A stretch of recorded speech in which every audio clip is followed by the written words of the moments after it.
Hello, very good morning. It's 7 o'clock. Coming up on today's show, Alabama carries out America's first nitrogen gas execution. Plus, we'll hear about a revolutionary new test for brain cancer. And England hunt for wickets on day 2 of the first test in India. It's Friday, the 26th of January. One Supreme Court judge said that killer for hire Kenneth Smith had been selected as a guinea pig to test a new method of execution. The Attorney General is considering whether judges should review the sentence of Nottingham killer Valdo after families' outrage. The UN's top court will rule today on a call for Israel to stop its military offensive in Gaza. We report from the Filipino capital and hear claims of police paying professional hitmen to do their dirty work. Life on Mars? Not anymore for NASA's pioneering helicopter, which has flown its last flight. And in sport, Novak Djokovic needs to come from 2 sets down against Jannik Sinner if he wants to reach the final of the Australian Open again.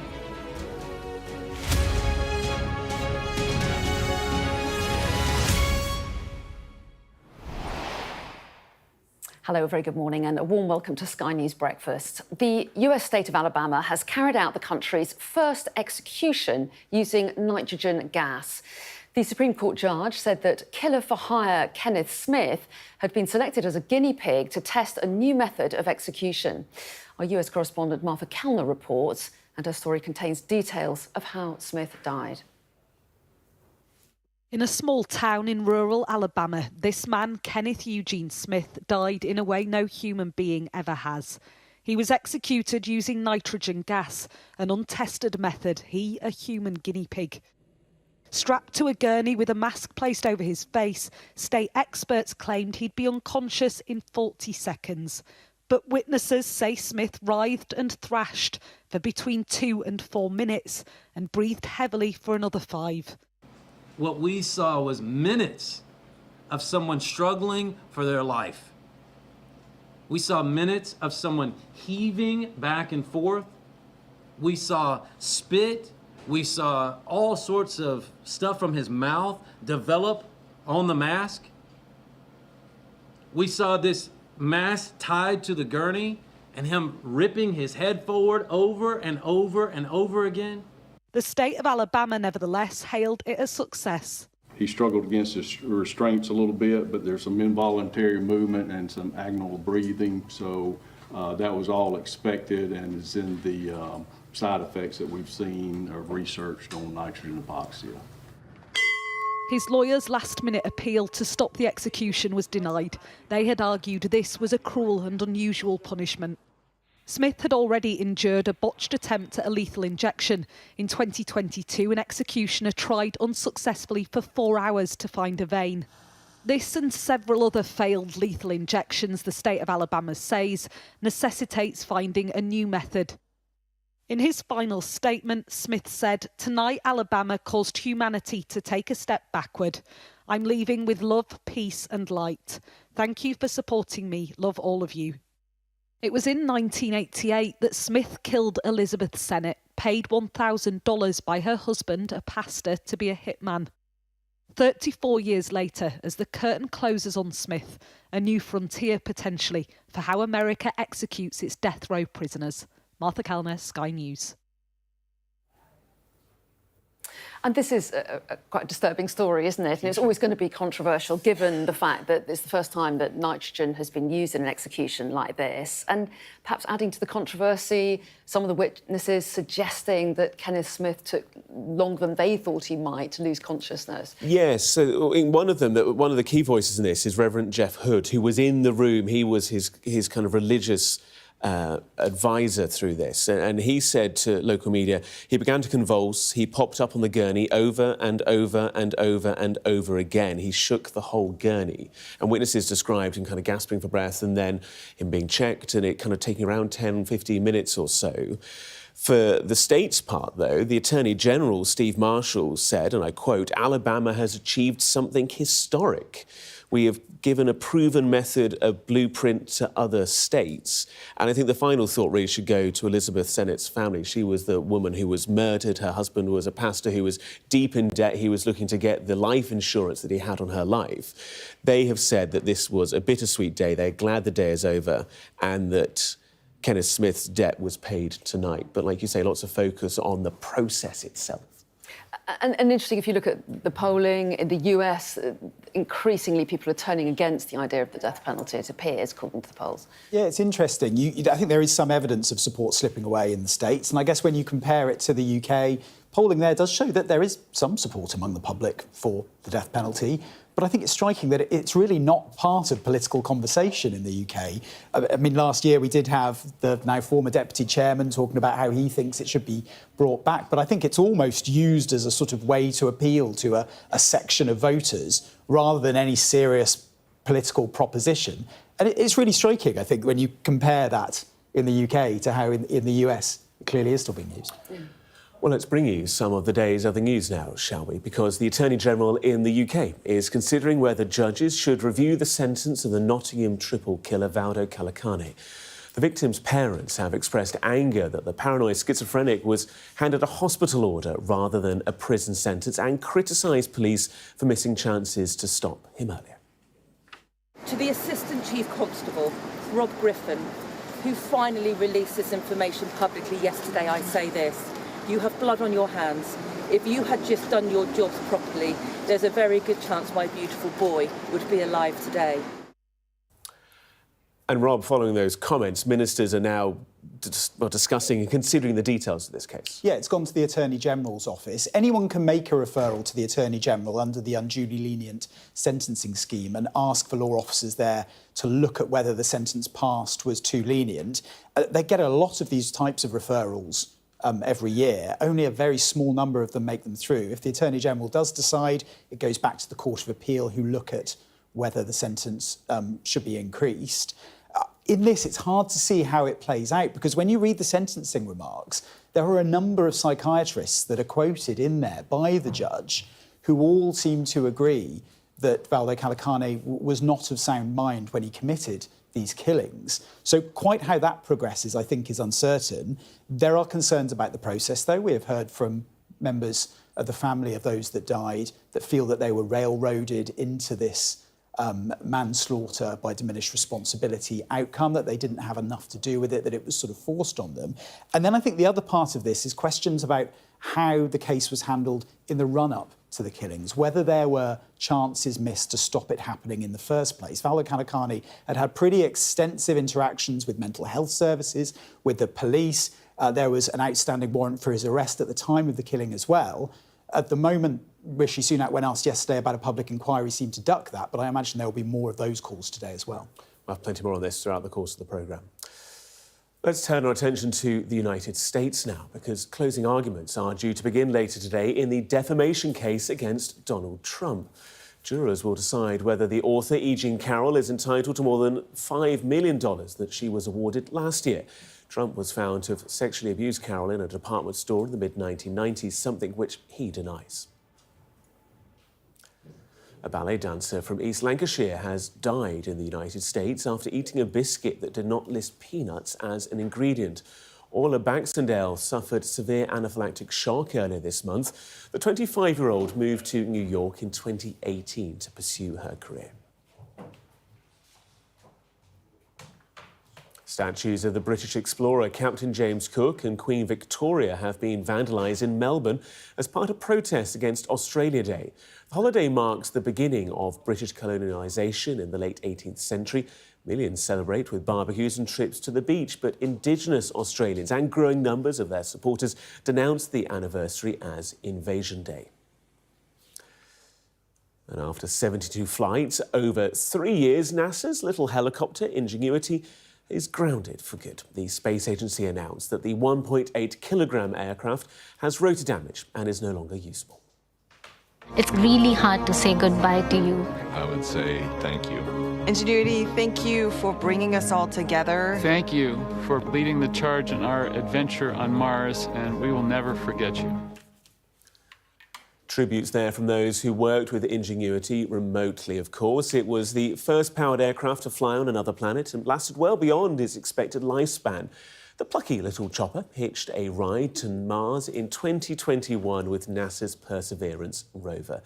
A tribute on Perseverance's X account reads, "The souls won't be the same without the Mars helicopter. Thanks to Ingenuity for being my partner in exploration from the very beginning." A soul, by the way, refers to a solar day on Mars, and it survived 1,000 solar days on Mars. That was yeah, it went a lot longer than everyone thought. A plucky little chopper. I heard you giggle when you said that. I do like that word, plucky. We do like that. Also, I love the way they talk about it, like it was a beloved member of the family. There's real affection for it. Like it's a pet. Like a pet. It's not a pet. It's a pet they sent to endure the Martian winter, which can drop to minus 125 degrees Celsius. I don't want to live there. Yeah. I don't think you have to just yet. No, I don't want to live there. What did it find out? I mean, got some soil samples, or what did it actually find out? Well, I think as much as anything, it proved the viability that rotored aircraft could operate, because the atmosphere is so much thinner in Mars. There's not as much atmosphere to gain lift from. So the achievement in itself was the flight in the first place. That had never been achieved. Yeah, that's so true. And we'll try and find out if it did actually discover anything more than that. But we learnt a lot about Mars so through plucky. it, didn't we? So plucky, plucky, plucky. Now, the UN's top court today will rule on a call for Israel to stop its military offensive in Gaza. South Africa has accused Israel of committing genocide, with more than 25,000 people killed in the past 4 months. In an 84-page court document, South Africa claimed that Israel's acts against Palestinians since the 7th of October have been genocidal in character, and that it was failing to prevent genocide and is committing genocide, which is a breach of UN Convention.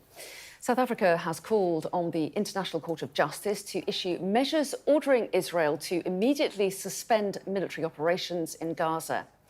Israel argues it's acting in self-defence against what it calls a genocidal threat to its existence from Hamas. Yusra El-Brigaya reports now from Johannesburg. South Africa is not alone in drawing attention to Israel's genocidal rhetoric. But South Africa is leading the charge. The country launched a genocide case against Israel at the International Court of Justice and called for interim measures to be upheld by the court, including a ceasefire and increased humanitarian aid to Gaza. A judgment on these measures is expected shortly, but celebrations started on Palestinian soil as soon as their case had been argued at The Hague, at the feet of the Nelson Mandela statue in Ramallah. And here in South Africa, under the gaze of its founding father, the solidarity runs deep. South African liberation has long been linked to Palestinian resistance, spearheaded by Nelson Mandela. And even after the end of South African apartheid in 1994, he's famously quoted as saying, "Our freedom is incomplete without the freedom of the Palestinians." Anti-apartheid veteran Reverend Frank Chikani has just come back from the West Bank and says he saw stark parallels with apartheid South Africa. So it has been perfected. It's on the basis of racial discrimination. The laws are graded. Whatever the legal outcome, many South Africans will keep marching for Palestine, as they've done in recent months, but also for decades. Outrage has given way to cautious anticipation with the ruling imminent. It is a remarkable moment in thinking about this. South Africa's really pushed the law to its limits. Whichever way the court rules, South Africa versus Israel will go down as a landmark case. Win or lose, a precedent has been set. Yusra El-Bagher, Sky News, Johannesburg.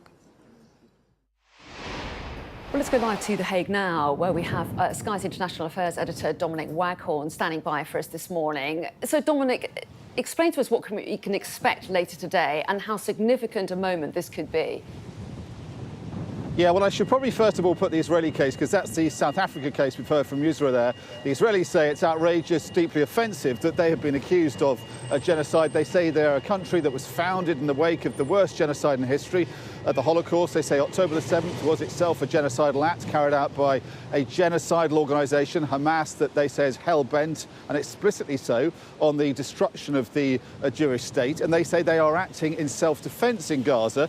They are not trying to wipe out the Palestinian people as a whole or in part, as was alleged by the South Africans in this case. They say that they've actively tried to protect civilians, although the Palestinians reject that equally vehemently in turn. And they push back very hard against the South African claim that they have showed intent to commit genocide.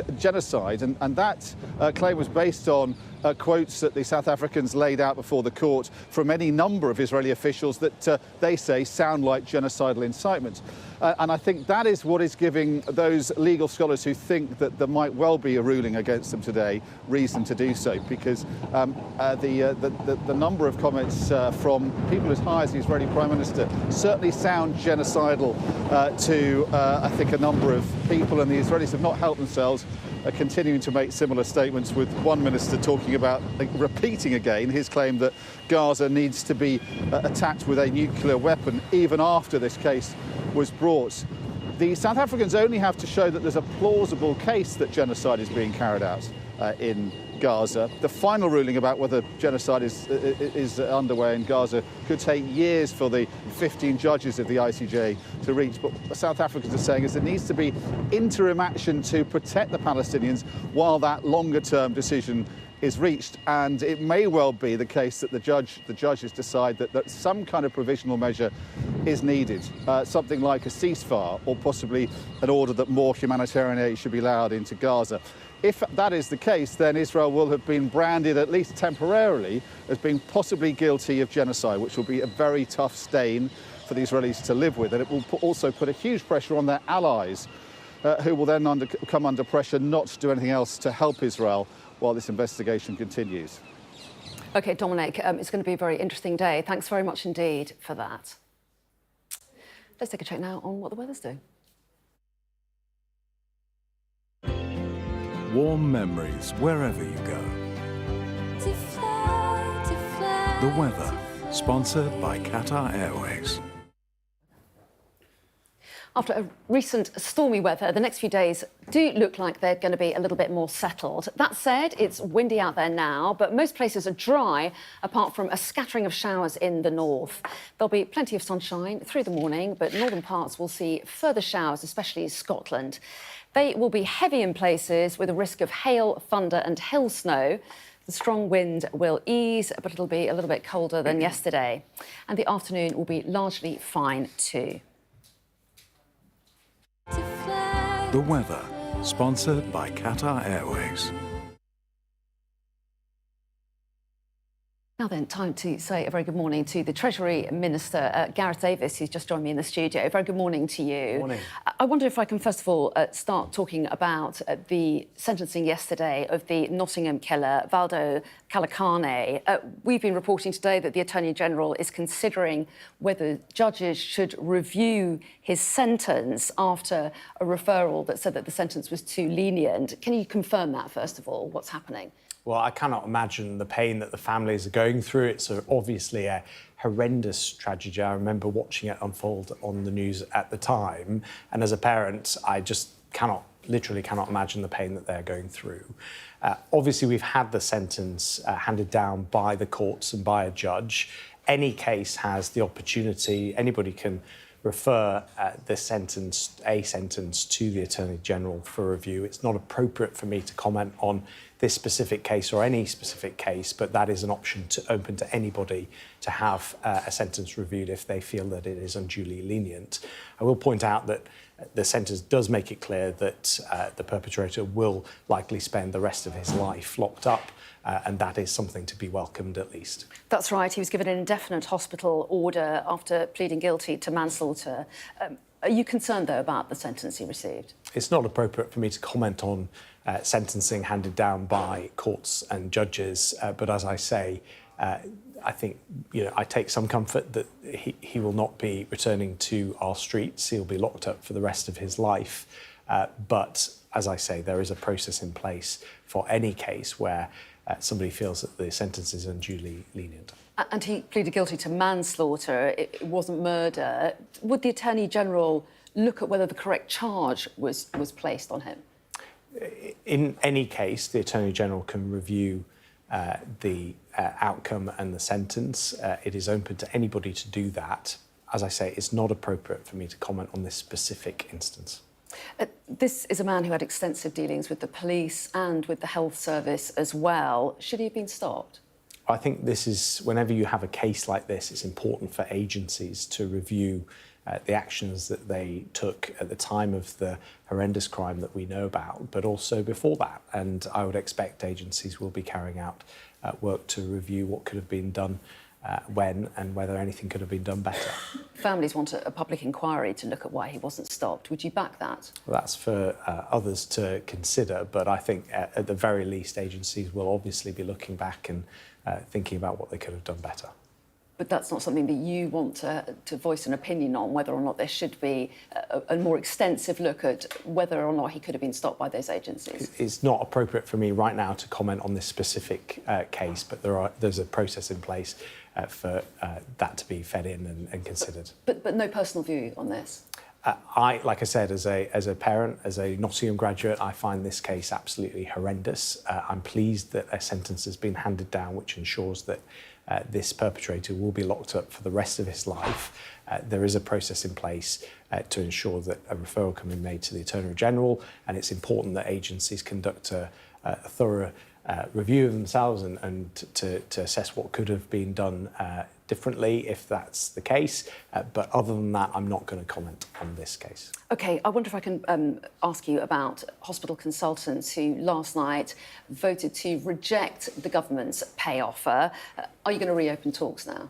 Well, look, we hugely respect the work that NHS consultants do. They save lives every single day, and that's why we're so disappointed that the BMA narrowly, very narrowly, by 1%, rejected what we regard as a very fair and proportionate pay offer. This comes, by the way, on the back of significant negotiations over several weeks. And so we really urge them to get back to the table to put patients first, because we know the impact that strikes have been having on patients. You know, since, I think, December 2022, 1.3 million appointments have had to be rescheduled because of strike action. And we know that when strikes are not happening, the NHS can really perform. In November last year, we had no industrial action, the only month in a year without strikes. OK. And we got appointments down by 95,000. In that case, if it's so important, will you offer them more money to avoid any future strikes? Well, we've offered a very fair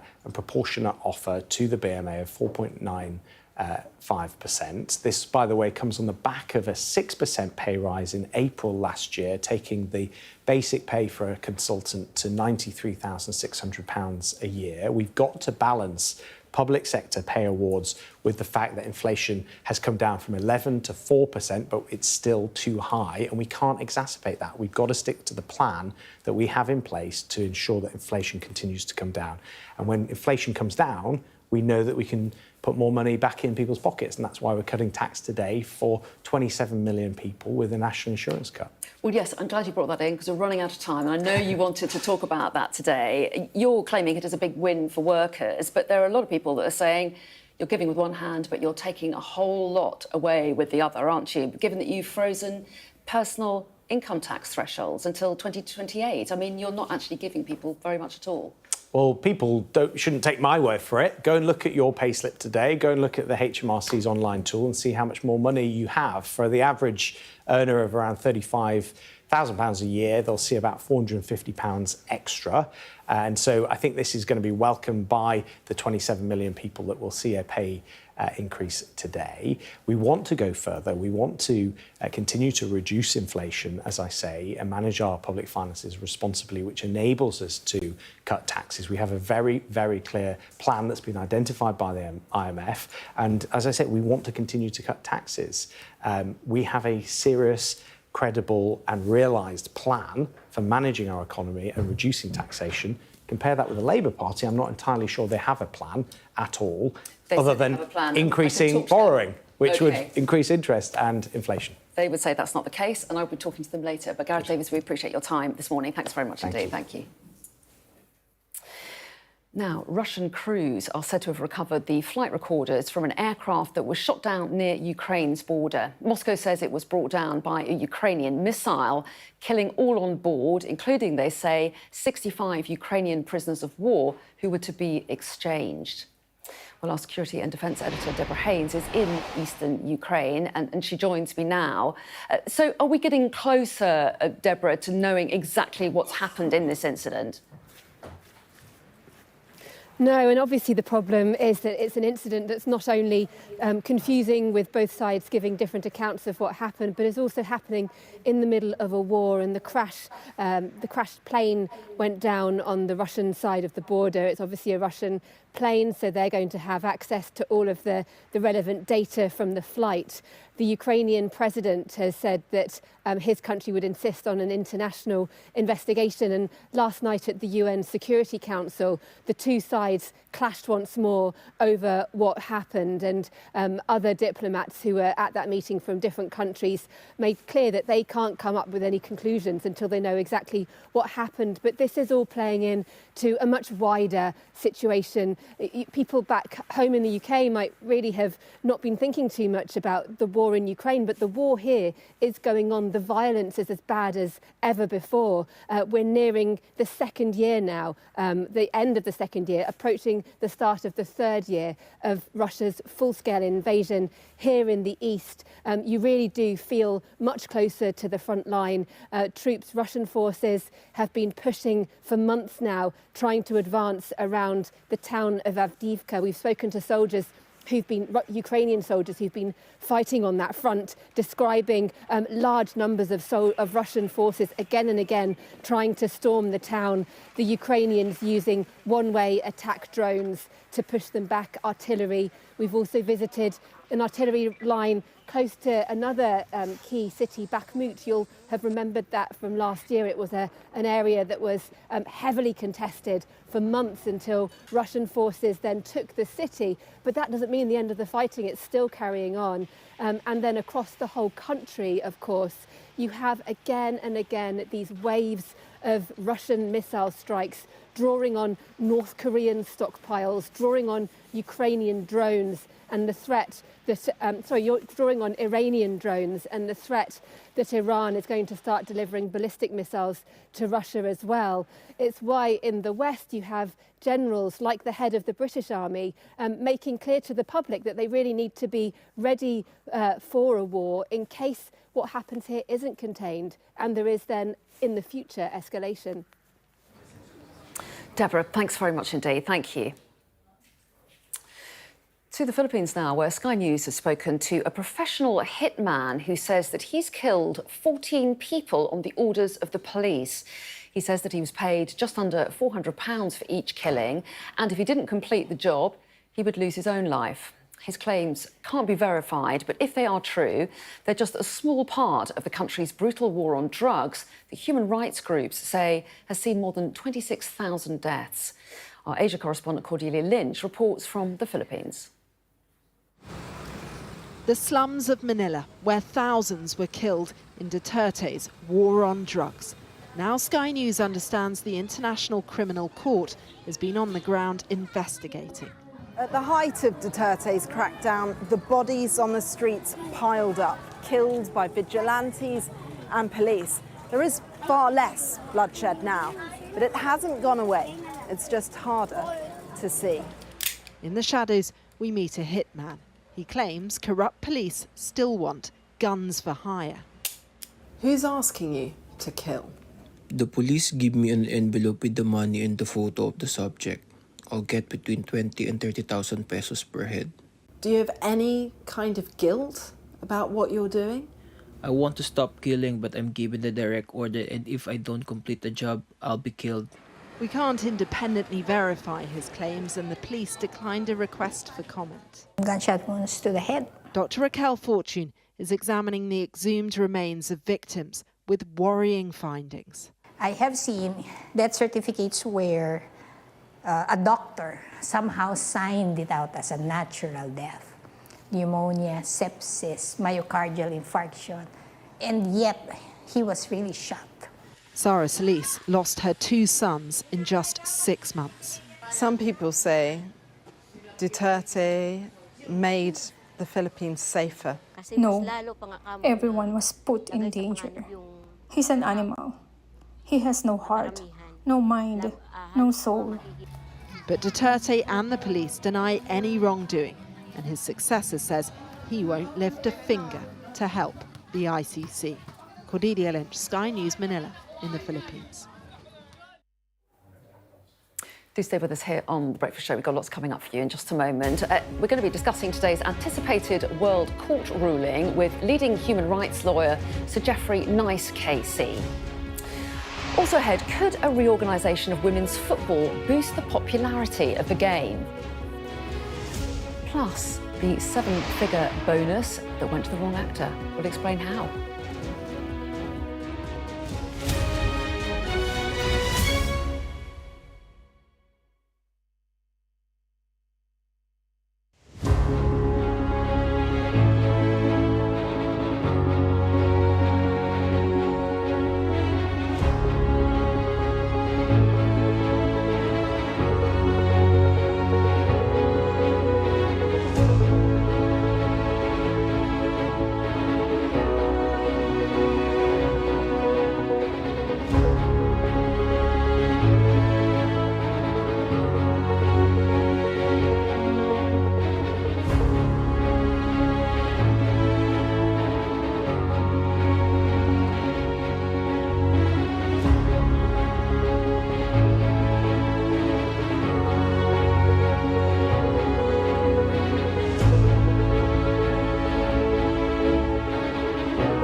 Hello, welcome back. Let's remind you of the top stories this morning. The American murderer, Kenneth Smith, has been executed in Alabama using the first-of-its-kind method of asphyxiation with nitrogen gas. Smith's lawyers and UN human rights experts had tried to prevent it, saying the method was cruel and experimental. The Attorney General, Victoria Prentice, is considering whether judges should review the sentence to hand it to the Nottingham triple killer Valdo Calcone. The 32-year-old, who has paranoid schizophrenia, was given a hospital order rather than jail, provoking an angry response from his victims' families.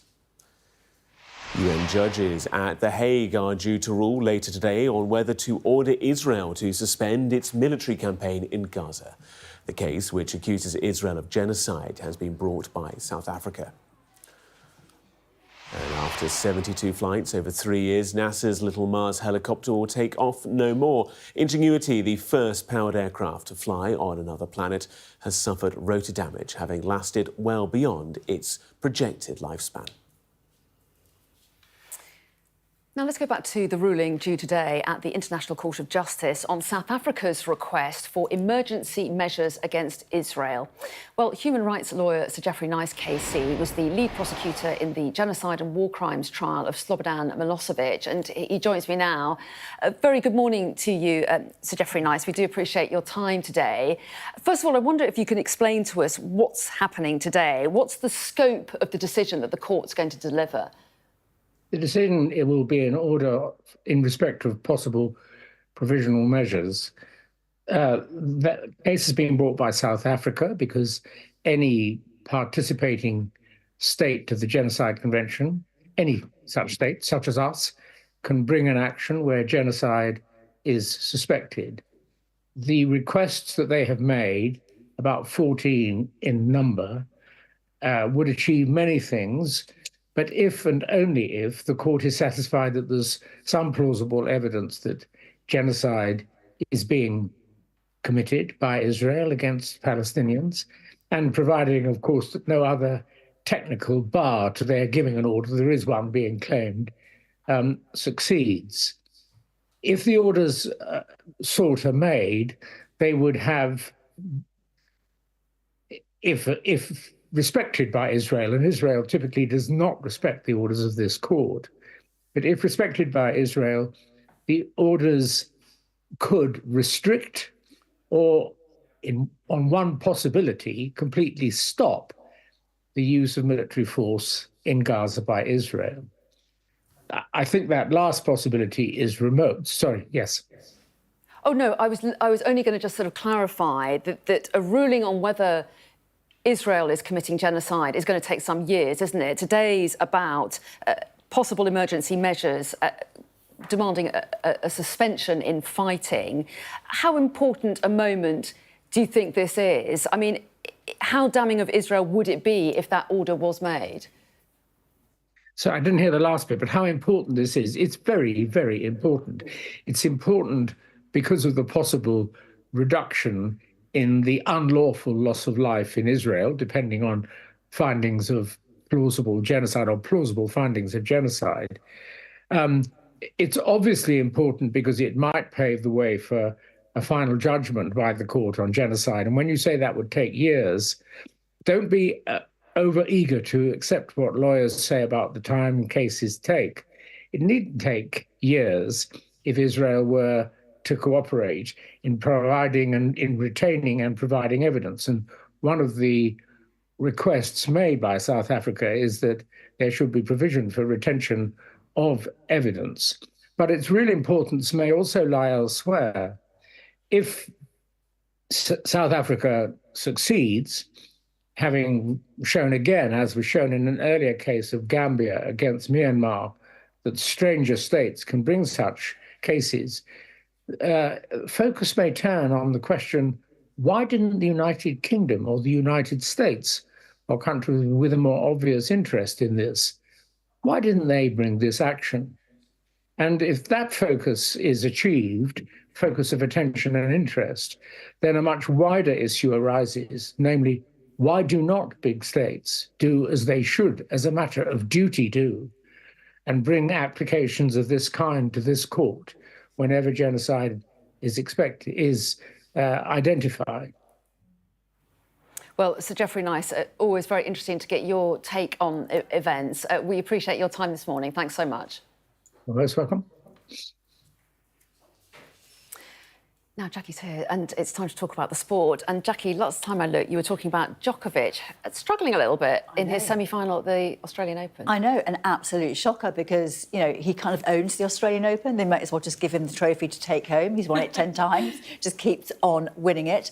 Not the only trophy he keeps on winning, let's be honest. No, let's be honest. But the point is, there are new young players coming up who can really challenge him. One of them being Jannik Sinner, his opponent today, who's beaten him before, and he's beaten him.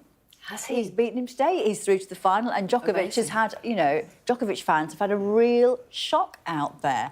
But he's been threatening it, Sinner, for a while. He's 22. So good. Could have been an amazing skier, but decided to be a tennis player instead. And he has this little following of Italian fans who dress as carrots because he's got red hair. Oh, fantastic. I'm assuming. Or it might have been because he once likes carrots. I think he did once eat a carrot in a break between games. Yes. So they follow him round the world, although I suspect Australia might be a little bit far. But it was a great performance, and we can have a look at it now. This Sky News Sports Bulletin is brought to you by Vitality. Getting more people more active. Live life with Vitality. Well, Stuart, it's been a few months now since the end of what was an incredible Ashes series.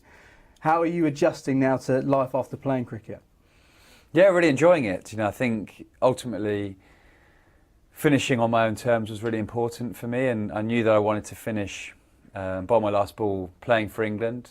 England versus Australia was a major pinnacle for me in Ashes cricket, and it was such a exciting and exhilarating series that I almost got to the stage where I don't know if it gets any better than this, really. So yeah, it was great to be able to sort of make the decision on my own, finish on my own terms, and I don't think it will really properly hit me until the Test team play again, and Jimmy Anderson and Ben Stokes are walking out with an England cap on in their whites. I think that might sort of feel real, that I won't ever do that again. But no, at the moment I've got no regrets and feel really happy.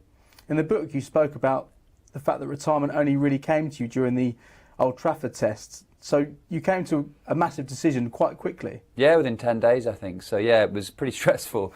Ultimately, any time you walk away from something you love, it's really difficult. And I was loving playing cricket. I was loving working under Stokesy and Baz. It was great fun. I didn't feel much pressure. The communication was really good, and I was bowling really well and felt fit. So a lot of those things would say, carry on playing. And I honestly felt like I could do another couple of years, but I kept sort of bringing myself back to what's my next Everest, what's my next major challenge.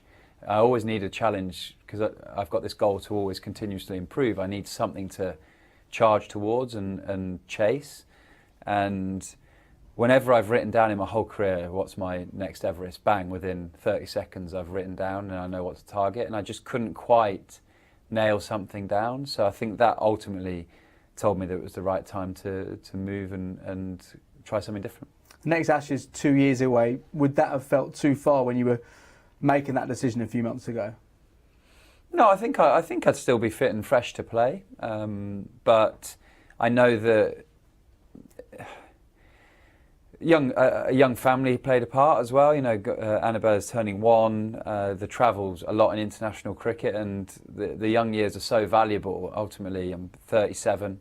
Next Ashes be 39, and although I still feel like I'd be able to play, I didn't want to sacrifice some sort of memories and special moments I could share with my family up until then, and because you have to dedicate your life to playing for England, you have to dedicate everything to it, and I've done that for 17 years, and it's time to still feel very focused on a career, but spend a bit more time at home.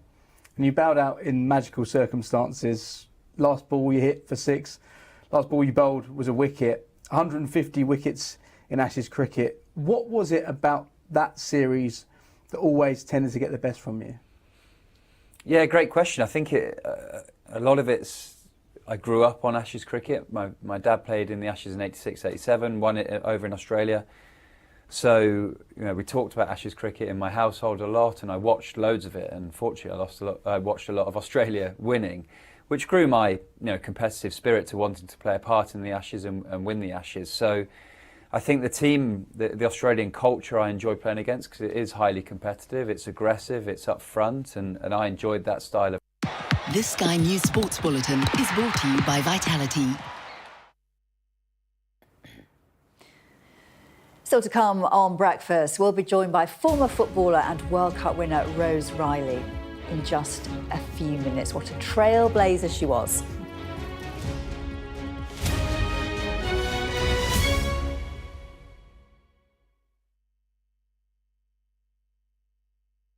Tells the story of first 20 days of full-scale Russia invasion, and it's told from the perspective of a team of journalists that are stuck in besieged city of Mariupol and struggling to tell the stories of people who are trapped and who are being bombarded indiscriminately, who are dying and just struggling for survival.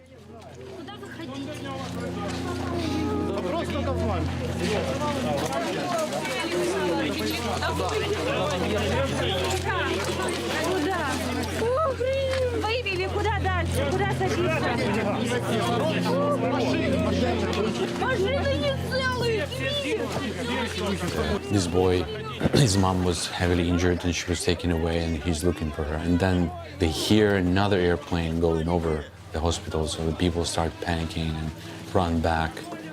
And suddenly we see rescue workers that are carrying Irina, now we know her name, Irina, a pregnant woman, and they carry her in the stretcher. Yeah, this became a symbol of Mariupol. I think also Mariupol became a symbol of, because it was the beginning of the full-scale, it became a symbol of what happened to many other cities afterwards. What is happening now to Avdiivka, that is almost being surrounded and being bombed. What has happened to Bakhmut, to Marinka, what is happening to Kharkiv, my hometown. 2 days ago, it was heavily bombed, a child died, dozens of people were injured. So this is not something that this is happening right now. It's an illustration and a symbol. We are the part of the community. Also, we are international journalists, so it's like double obligation. And people kept telling us, you have to film this. More like they realize that they have no voice, that they're trapped, no one hears them, no one sees them. More they, when they saw us, kept telling, please, you just have to do this. Because even if they know that journalism cannot save them, you know, you cannot stop the bullet with the camera, you cannot stop catastrophic bleeding, but you can give people hope that their pain is heard, and that is so important. Every human being on the planet deserves to be heard.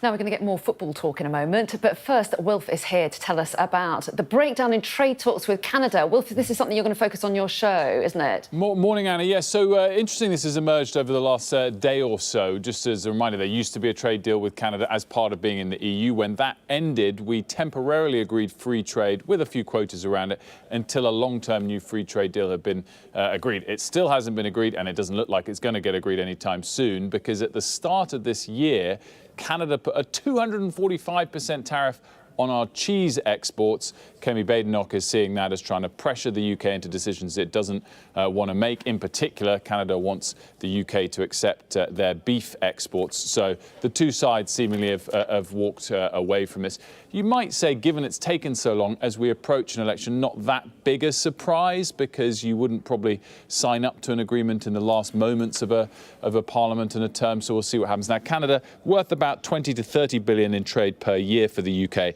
That's relatively small. The US is the biggest individual country, 10 times that, 300 billion. Obviously, the biggest collective group is the EU, some 814 billion. So it puts Canada and the UK trade levels in perspective. And Wilf, we're going to talk football in a minute. Favourite football team? Oh, Arsenal. Love that question. That was easy. Yeah, very easy indeed. Well, but you're talking a much more interesting story than that, which I'm looking forward to watching this. I've only read about your next guest briefly since you've teased her, and sounds amazing, Wilf. Yeah, you're going to have to stay watching. Unbelievable. Yeah, we're talking about women's football. Wilf, we'll see you a little bit later on, but we have got a great guest coming up talking about women's football. Oh, I knew I liked Wilf. Arsenal fan. Well, I do like him after all. Yes, a new goal has been scored in women's football. The Women's Super League and Women's Championship will be run by an independent body called NUCO, which will take over from the FA. And Sky Sports correspondent Rob Harris is here. And Rob, I don't think I've seen you in real life since the World Cup. And it was just so great, that World Cup, wasn't it? Although the Lionesses didn't win it, you still felt that they'd done amazingly well, and there was just this great sort of crest of a wave coming out of Australia. So what have they done now? So it's a bit different here than Sydney, where we got to enjoy those great atmospheres out in Australia. A little bit different. But what have they done now, sort of riding this wave of, you know, this is the best we've ever had it? Yeah, so the FA have been running the WSL since 2011, and now they've relinquished control. It's the clubs who are going to be running not only the WSL as the top flight, but also the Championship. They're all trying to launch it into another new era. And it's all about trying to grow the game, really, how to bring more revenue in, how to get more fans coming into the games. And yesterday I had the chance to sit down for the first time with the new boss of this entity, Nikki Doucette, who's the CEO, and she's been talking to me about just how they're going to increase those attendances. We don't have intergenerational fans or fandom. There's not intergenerational knowledge of the women's game yet. And I think we're at the beginning of that journey. So I think the experience of going to a women's match, I say it's kind of like Glastonbury. It's a festival feeling. It's welcoming. It's fun. It's competitive. It's passionate. And I think people want to be part of that. So the more people get to experience that, I think the more they'll want to come back and be part of it. Well, it is an amazing, amazing era for women's football. And let's get the thoughts now of the World Cup winner, the former World Cup winner, Rose Reilly. And Rose, I bet you're listening to things like that and hearing how the game is really growing and they're breaking away from the FA and going to run it by themselves. You must sort of sit there and pinch yourself and go, what is this women's football? Is that really the game I played when I had to really struggle and fight, even just to be allowed to play it? They've got it so good now, haven't they? Yes, that's good. First of all, good morning, everyone. It's a great honour for me to be on your show. Yes, this is great. I'm so... I admire so much the players of today. They've got so much to offer. We were the trailblazers at the time, but they're now going to be the trailblazers for the younger generation coming up. We have to think also about the younger generation who are the future, because we have to build on it. It's still not strong enough, I think, to stand on its own feet, let's say. But with the victory of the Lionesses and all the publicity they're getting, a lot more young girls are signing up for women's football. It's the same here in Scotland, even though we don't have the resources that Use English have for the women's game. But it's growing, and the Scotland players are immense too. And the wee girls, I'm talking about girls from about 5 years of age, they're the future, and they're looking up to the role models of the Lionesses and the Scotland women's team. And Rose, just briefly tell us how it was for you when you were trying to play football all those years ago, compared to, say, Leah Williamson and Beth Mead and, you know, household names now. But you really struggled just to be accepted as a girl playing football. Tell us what it was like. Right, first of all, I didn't struggle because I was on a mission. I was on a mission. I got physically punished. I had to change my gender. I got my hair cut in a boy's haircut to play for Stuart Boys Club. I changed my name from Rose to Ross. I wasn't caring what gender I was as long as I could play football. Then I eventually went to Reims and then to AC Milan, Italy, to play the beautiful game. Of course, there were the struggles, as you call it, but I didn't call it that. If I had a hurdle in front of me, I didn't go under it or try and get around it. I just smashed it down. I wasn't doing anything wrong, even though I was punished all the time for it. I get physically punished. I get expelled from school. I get sacked from my job. So, yeah, it was quite a long journey, but I got there. Rose, one of the things I talked to the new WSL boss about is the challenge in terms of the finances of the women's game. And she wants to move away from constantly comparing women's football with men's football. But there is that gender pay gap, which is still so vast. The fact we've got WSL players earning under £100,000 a year, but in the Premier League earning millions a year. How do you think that pay gap is closed, and do you hope it will be in the coming years? Well, first of all, I don't like comparing the women's game to the men's games because we're different, obviously. We're still growing. It's lack of an investment, lack of sponsors, lack of visibility. When there's more visibility, then we could sell our product to the big sponsors. So this is a plea to all the sponsors, Scotland and England or wherever you are, we will accept you, and please help the girls' game. OK, Rose, we'll have to leave it there, but you have been absolutely brilliant, and thank you so much for what you've done for the women's game. Absolutely brilliant answers there as well. Thanks this morning, Rose, and keep enjoying your football. Cheers, thank you. Hopefully with Scotland. She almost got the flag out there and started waving this whole time. But, I mean, amazing that you meet so many trailblazers like that. Yeah. Who, she said she didn't struggle, but it really was a struggle for her. And to see, you know, the way the girls now, you know, can earn good money, can earn sponsorships.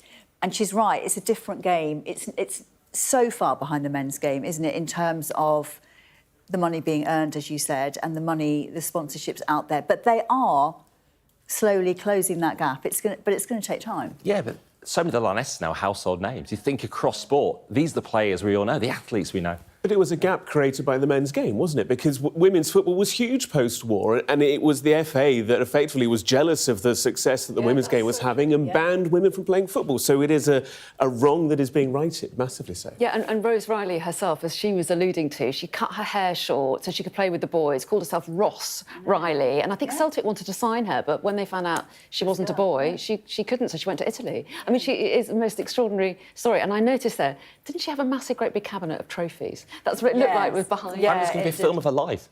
They're looking at one, But it just lends itself to a film. It's such a brilliant story. But I would say, when we talk about the money there, it does seem to be closing. We tried to buy some tickets yesterday for Arsenal against Chelsea. It could be Chelsea-Arsenal. £25 and £50. It's quite a lot for a ticket.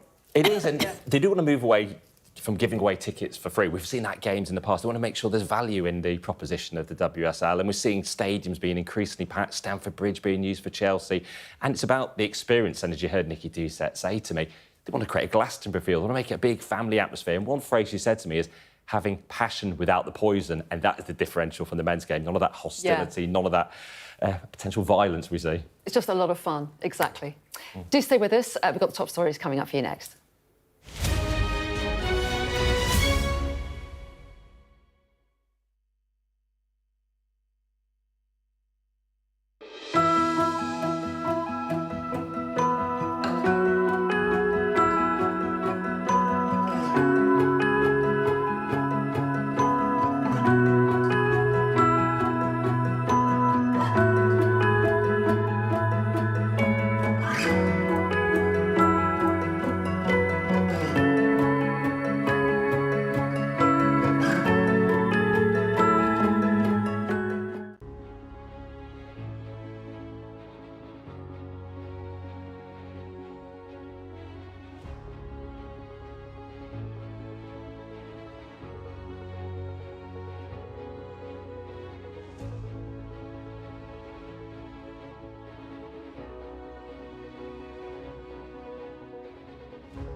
Hello, a very good morning. It's 8 o'clock. Coming up on today's show, Alabama carries out America's first nitrogen gas execution. Plus, we'll hear about a revolutionary new test for brain cancer. And England struggle as India build a lead on day 2 of the first test in Hyderabad. It's Friday, the 26th of January. One Supreme Court judge said that the killer-for-hire Kenneth Smith had been selected as a guinea pig to test a new method of execution. The Attorney General is considering whether judges should review the sentence of Nottingham killer Valdo after families' outrage. The UN's top court will rule today on a call for Israel to stop its military offensive in Gaza. We report from the Filipino capital and hear claims of police paying professional hitmen to do their dirty work. Life on Mars? Not anymore for NASA's pioneering helicopter, which has flown its last flight. And Novak Djokovic has been knocked out of the Australian Open. He lost in the semi-finals to a brilliant performance from the Italian fourth seed, Jannik Sinner.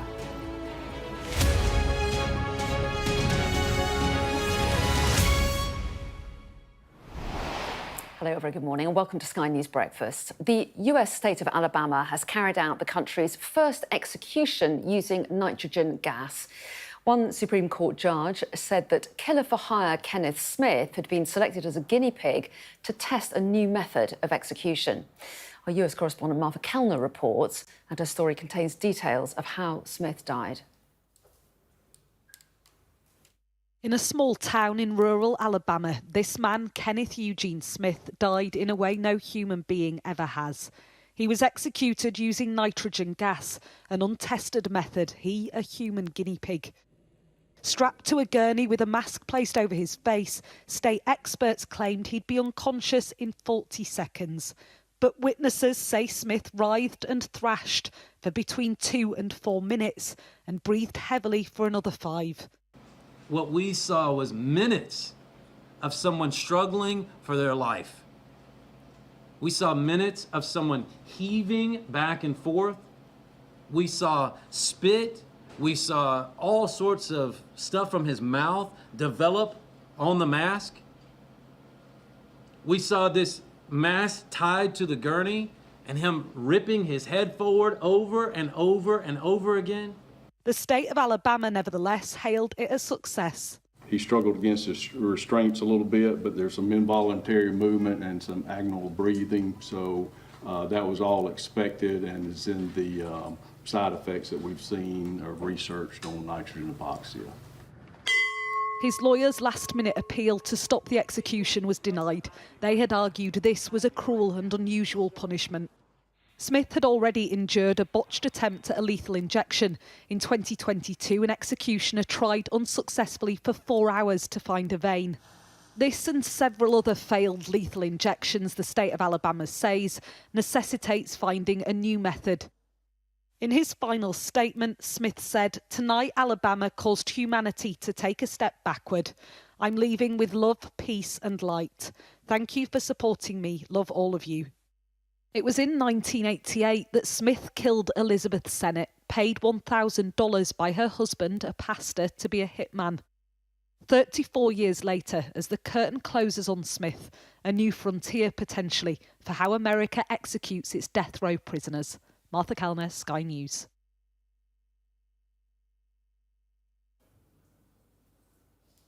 The Attorney-General is considering whether judges should review the sentence of the Nottingham triple killer Valdo. The victim's parents have expressed anger that the paranoid schizophrenic was handed a hospital order rather than a prison sentence and criticised police for missing chances to stop him earlier. To the Assistant Chief Constable, Rob Griffin, who finally released this information publicly yesterday, I say this: you have blood on your hands. If you had just done your jobs properly, there's a very good chance my beautiful boy would be alive today. Well, Rob's here for more on this. Rob, what could we expect from the Attorney-General in the coming days? So she has 28 days now from today, and those are calendar days, so basically 4 weeks, to decide whether to make a referral to the Court of Appeal over the sentencing level of Valdo Kalikani. Now, crucially, this is really a part of process. About 1,000 or so of these kind of requests come into the Attorney General's office to review a sentence where someone believes it might be unduly lenient per year, only a small number of them actually go to the courts. So that will be looked at by law officers and the Attorney General. And important to note, this is about the sentence. This is not about the charge, which of course had been subject to some criticism. It was a charge of manslaughter that was admitted on grounds of diminished responsibility rather than a murder charge. That's the first thing that I think that will be looked at. We know that there's been concerns from the family that they felt somewhat railroaded and pushed into, that they weren't really talked to enough about the decision to not pursue a full murder charge. I think the other part of this as well is how the authorities handled Valdo Kalakani in the months, the years running up to these horrendous killings. This is someone who had a lot of interaction with mental health services, with the police. The time of his arrest for these killings, there was another outstanding warrant for an arrest in relation to an assault on a police officer. The sentencing remarks talked quite a lot about him not taking medication. So were any opportunities to stop this missed? That's why we have heard some calls for a public inquiry into all of this as well. But as I say, now 4 weeks for the Attorney General to make her decision. I guess one very relevant part of this might be that within that sentence, those sentencing remarks yesterday, Mr. Justice Turner did refer to a number of psychiatrists who all concluded that Valdo Kalakani was not of sound mind, and that is why it essentially went down this path. But I think talking to people in government this morning, they say, look, you can understand why people are asking these questions, given the absolutely horrifying nature of what went on. Rob, thank you.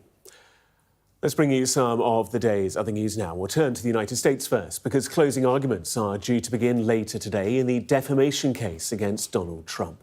Jurors will decide whether the author, E. Jean Carroll, is entitled to more than the $5 million that she was awarded last year.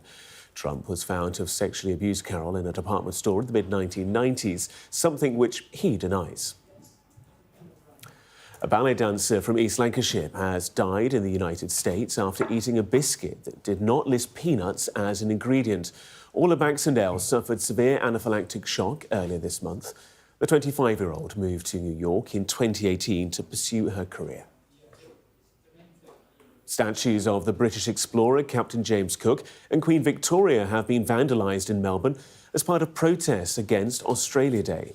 The holiday marks the beginning of British colonialisation in the late 18th century. Millions celebrate with barbecues and trip to the beach, but Indigenous Australians and growing numbers of their supporters denounce the anniversary as Invasion Day. After 72 flights over 3 years, NASA's little helicopter Ingenuity is grounded for good. The space agency announced that the 1.8-kilogram aircraft has rotor damage and is no longer usable. It's really hard to say goodbye to you. I would say thank you. Ingenuity, thank you for bringing us all together. Thank you for leading the charge in our adventure on Mars, and we will never forget you. Tributes there from some of those who worked with Ingenuity, obviously remotely. It was the first powered aircraft to fly on another planet and lasted well beyond its expected lifespan. The plucky little chopper hitched a ride to Mars back in 2021 with NASA's Perseverance rover. And I've been reading into it because I know you're not impressed by Ingenuity. Space things just don't float my boat, but I'm trying. It was used to help identify locations for the rover that accompanied it. Because a little scout, because I guess at the end of the day, the rovers have very small field of vision, don't they? And if you can look up above and identify other work. So it was, like you say, it was the eyes and ears. Yeah, and it kept going for so much longer than they expected. And I think it's made them rethink future missions. They're going to send the helicopter. Still doesn't Jackie's look not impressed with the plucky little chopper. You know what? Yeah, it's plucky and it did all that work and I'm just going to leave it behind like a discarded pet. Leave and try and rescue it. But it's got lovely tributes. I mean, honestly, it was like a very loved pet, wasn't it? The way they talked about it. Very affectionate. We'll hear more about Ingenuity a little bit later on. But in the meantime, the UN's top court today will rule on a call for Israel to stop its military offensive in Gaza. South Africa has accused Israel of committing genocide, with more than 26,000 people killed in the past 4 months. Well, in an 84-page court document, South Africa claimed that Israel's acts against Palestinians since the 7th of October had been genocidal in character and that it was failing to prevent genocide and is committing genocide, which is a breach of the UN Convention. South Africa has called on the International Court of Justice to issue measures ordering Israel to immediately suspend military operations in Gaza. Israel argues it's acting in self-defence against what it calls a genocidal threat to its existence from Hamas. Yusra El-Bagir reports now from Johannesburg. South Africa is not alone in drawing attention to Israel's genocidal rhetoric. But South Africa is leading the charge. The country launched a genocide case against Israel at the International Court of Justice and called for interim measures to be upheld by the court, including a ceasefire and increased humanitarian aid to Gaza. A judgment on these measures is expected shortly, but celebrations started on Palestinian soil as soon as their case had been argued at The Hague, at the feet of the Nelson Mandela statue in Ramallah. And here in South Africa, under the gaze of its founding father, the solidarity runs deep. South African liberation has long been linked to Palestinian resistance, spearheaded by Nelson Mandela. And even after the end of South African apartheid in 1994, he's famously quoted as saying, "Our freedom is incomplete without the freedom of the Palestinians." Anti-apartheid veteran Reverend Frank Chikani has just come back from the West Bank and says he saw stark parallels with apartheid South Africa. So it has been perfected. It's on the basis of racial discrimination. The laws are graded. Whatever the legal outcome, many South Africans will keep marching for Palestine, as they've done in recent months, but also for decades. Outrage has given way to cautious anticipation with the ruling imminent. It is a remarkable moment in thinking about this. South Africa's really pushed the law to its limits. Whichever way the court rules, South Africa versus Israel will go down as a landmark case. Win or lose, a precedent has been set. Yusra El-Bagir, Sky News, Johannesburg. Well, let's take you live to The Hague now. Sky's international affairs editor Dominic Waghorn is there for us. And Dominic, how has Israel responded to these charges and how concerned might they be about today's ruling? Well, yeah, Israel's response to this is that it's pretty brazen and unacceptable that South Africa, that has close ties with Hamas, its ANC government consorts openly with Hamas officials. Hamas is an organisation, they say, that is explicitly genocidal. It talks about wiping out the Jewish state in its charter, talks about killing all Jews ahead of Judgment Day in that charter. It also allowed Omar Bashir, the former Sudanese dictator who is accused by another UN court of genocide, to come to South Africa in 2015 and didn't arrest him. So for all those reasons, they say the South African application is baseless, is politically motivated, and it's outrageous that South Africa has brought this application. I think the balance of legal opinion, though, is that in the 2 weeks since this case was brought by the South Africans, it's sort of now shifted towards the possibility that the judges may well rule in South Africa's favour in a provisional sense. The South Africans wanted the ICJ to do two things. First of all, to decide if they think Jewish genocide is being committed in Gaza by the Israelis, and that final decision could take years for the 15 judges to reach. But the South Africans also say that if they believe there's a plausible case that genocide is being carried out in Gaza, then they need to take provisional measures to protect the Palestinians in Gaza, and to do that they just have to present a plausible case that genocide possibly is being conducted by the Israelis. And I think a lot of legal observers say because of the comments of senior Israeli officials that do sound like genocidal incitement, it's quite possible the judges will take that kind of action. The Israelis have not helped themselves even since the case was brought by the South Africans. One of the Israeli government ministers referred to the call again, repeated his call that Gaza should be wiped out by a nuclear bomb. So all of that hasn't helped the Israelis. and the judges may decide that some kind of provisional action is required. Now, that could mean ordering the Israelis to announce a unilateral ceasefire. If that happens, Hamas overnight says it would also comply with a ceasefire, even though the rulings of the court do not apply to Hamas. But the judges may fall short of that. They may decide that more humanitarian aid needs to be sent into Gaza, or other measures are taken. I think the bigger worry for Israel, who may decide to ignore that ruling, is that they will be, provisionally at least, branded with being possibly a genocidal state, which I think is going to be a very hard stain for the Israelis to live with. And it could take years before judges then reach a final decision if they decide ultimately that genocide isn't being committed. That would eventually expunge that record, but it's going to be very tough for the Israelis to live with that kind of judgment. OK, Dominic, it's going to be a very interesting day. For the moment, thanks very much indeed. Thanks. Now, a new blood test could soon diagnose brain cancer more quickly and without the need for surgery. It's being developed by Imperial College London, as our correspondent Matthew Thompson reports. Jamie's illness and the way in which he died was the least interesting thing about him. He was an incredibly funny, intelligent, very loved person. Sarah's husband Jamie died within months of their wedding day of an aggressive brain tumour. But though she was with him to the end, she says the hardest part was waiting for his diagnosis. We were made aware that it was very serious, so we were kind of under no illusion that it was going to be an easy ride. But that period of time, when I reflect on it, was probably one of the most difficult periods of his illness, just because of that feeling of not knowing what was going to happen. So I think if there were a way to speed up diagnosis, I just think that would be emotionally a lot easier for patients and for the people that love them to not have to spend so much time kind of essentially in the dark.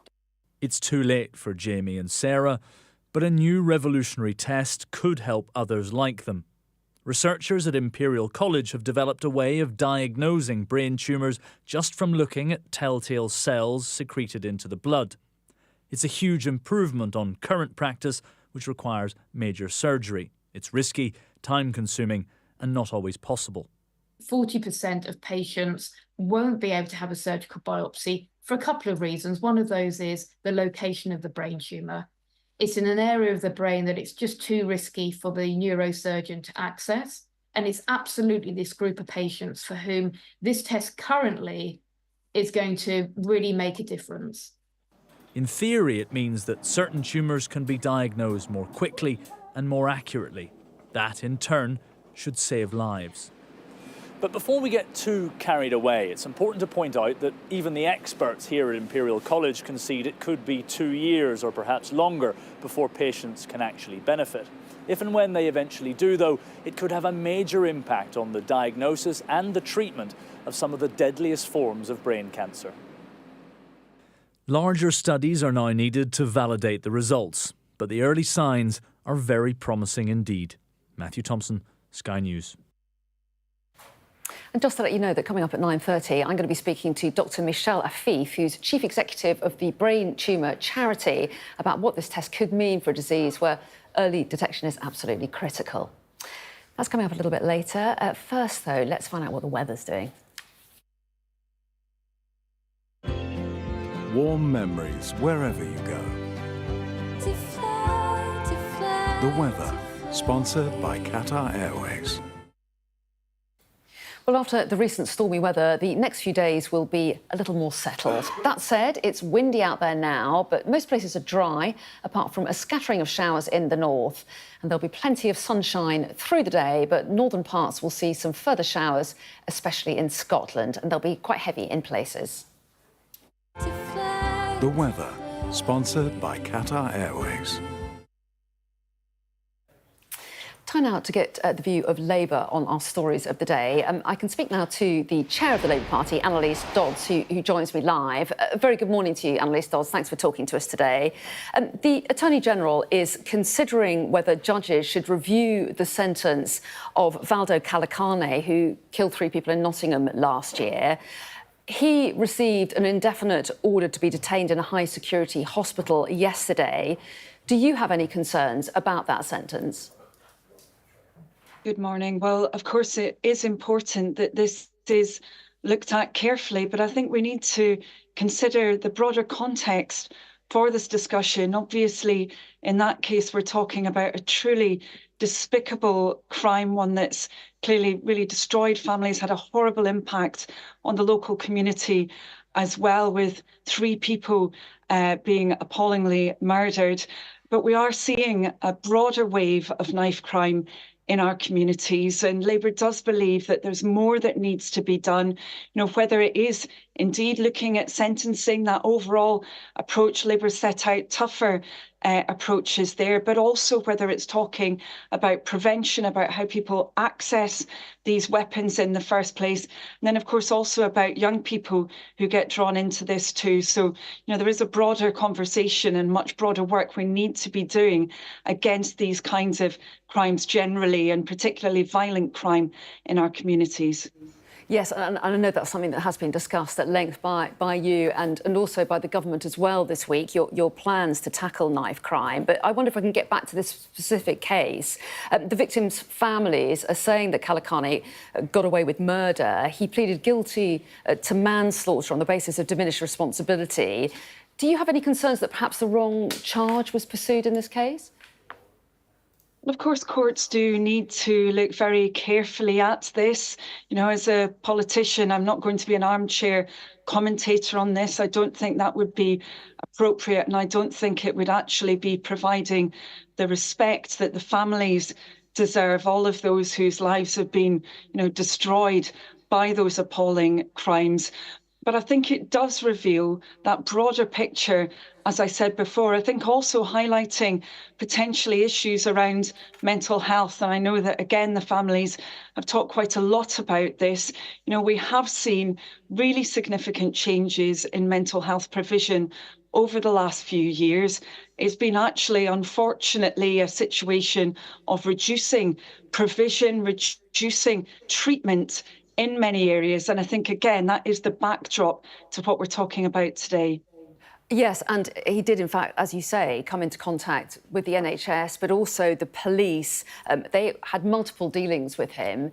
Do you have any questions for those different bodies about whether he could have been stopped?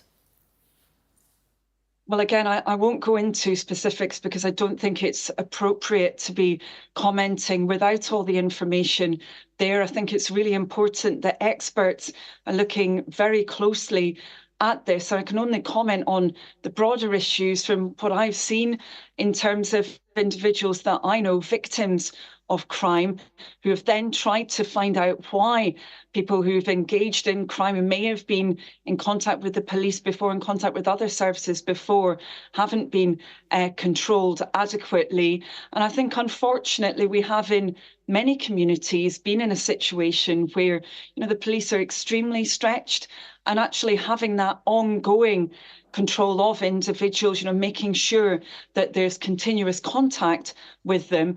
In many cases, that has not happened. I mean, again, we've seen that in relation, for example, to, sadly, many domestic homicides where there was a risky situation that was already identified, but the action that should have been taken was not taken. So I think a lot to do there. And, part of this is actually about resourcing. We do believe there need to be additional police in the system.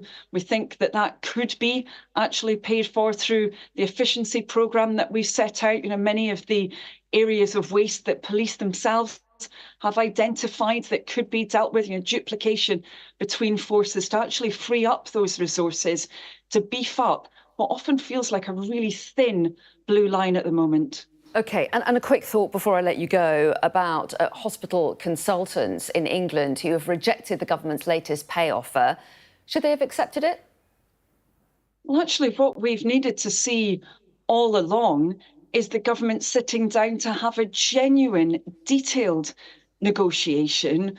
We haven't seen that for a really long time. They put an offer to them, but that's been rejected. But my question to you was whether they should have accepted it. What do you think?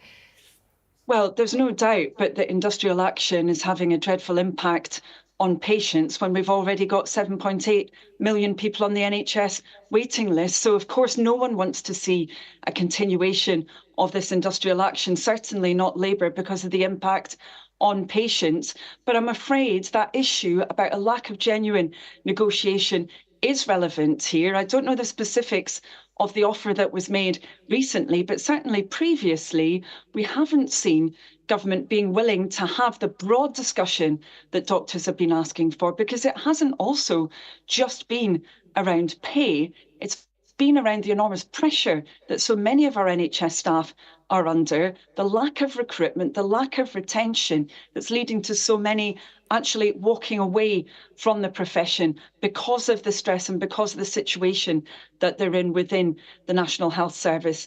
And we didn't see, I think, again, here's the proof of the pudding, we did not see this level of industrial action under previous Labour governments. There wasn't a single national level NHS strike under the previous Labour government from 97 to 2010. We've seen repeated industrial action under the current government, and that does seem to be because they've not been willing to actually have that in-depth, detailed negotiation that's necessary to unlock a deal and to prevent this, really damaging industrial action.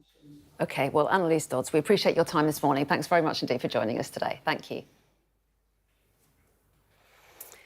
Well, if politics is your thing, you're in luck, because Trevor Phillips is here to tell us about his programme on Sunday, when some of these issues will come up, no doubt. Well, when you say you're in luck, Anna, well, I don't want to depress you, but we've now entered the long campaign, the long election campaign.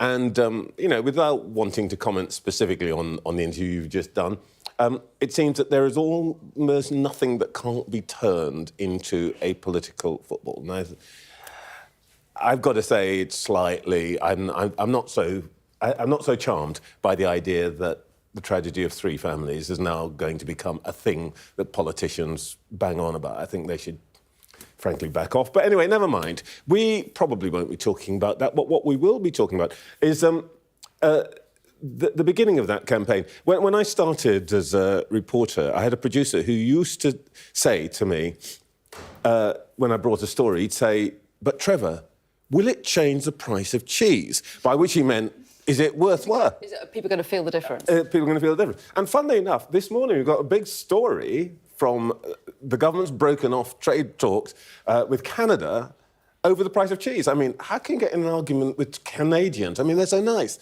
But anyway, the point I'm really looking at here is that we're in the era where people are going to be arguing about whether the government's really delivering and whether the alternative possibility might deliver for people. And then on the side, there's a very interesting thing now. The party of Nigel Farage, Reform, now hitting 10-12%. Will that make a difference, or will the people who say they want to vote for them go back to the Tories? People are talking about the election result as though it's all over. I don't think it is. I think there's a lot to come.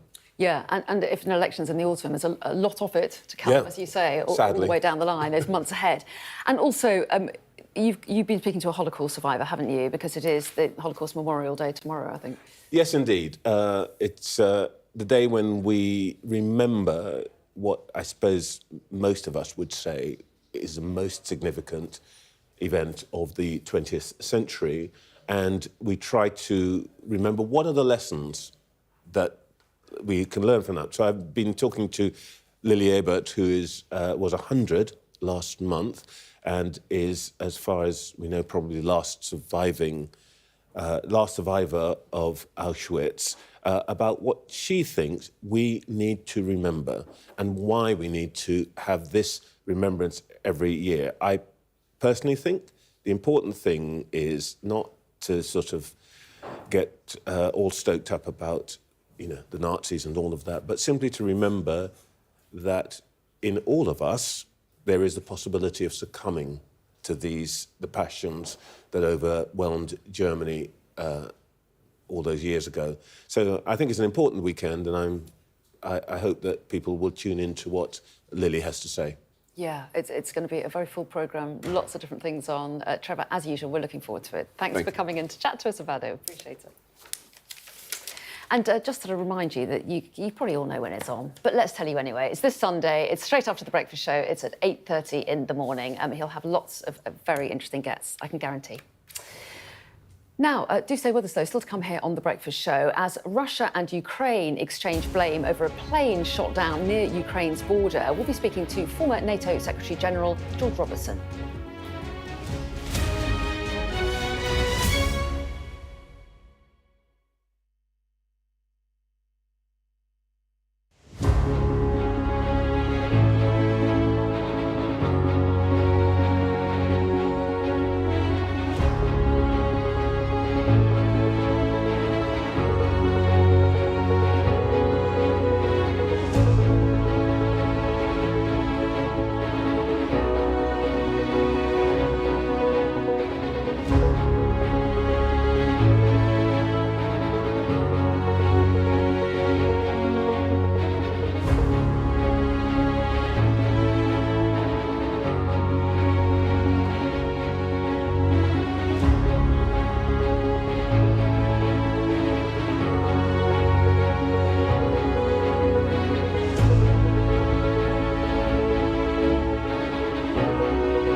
welcome back.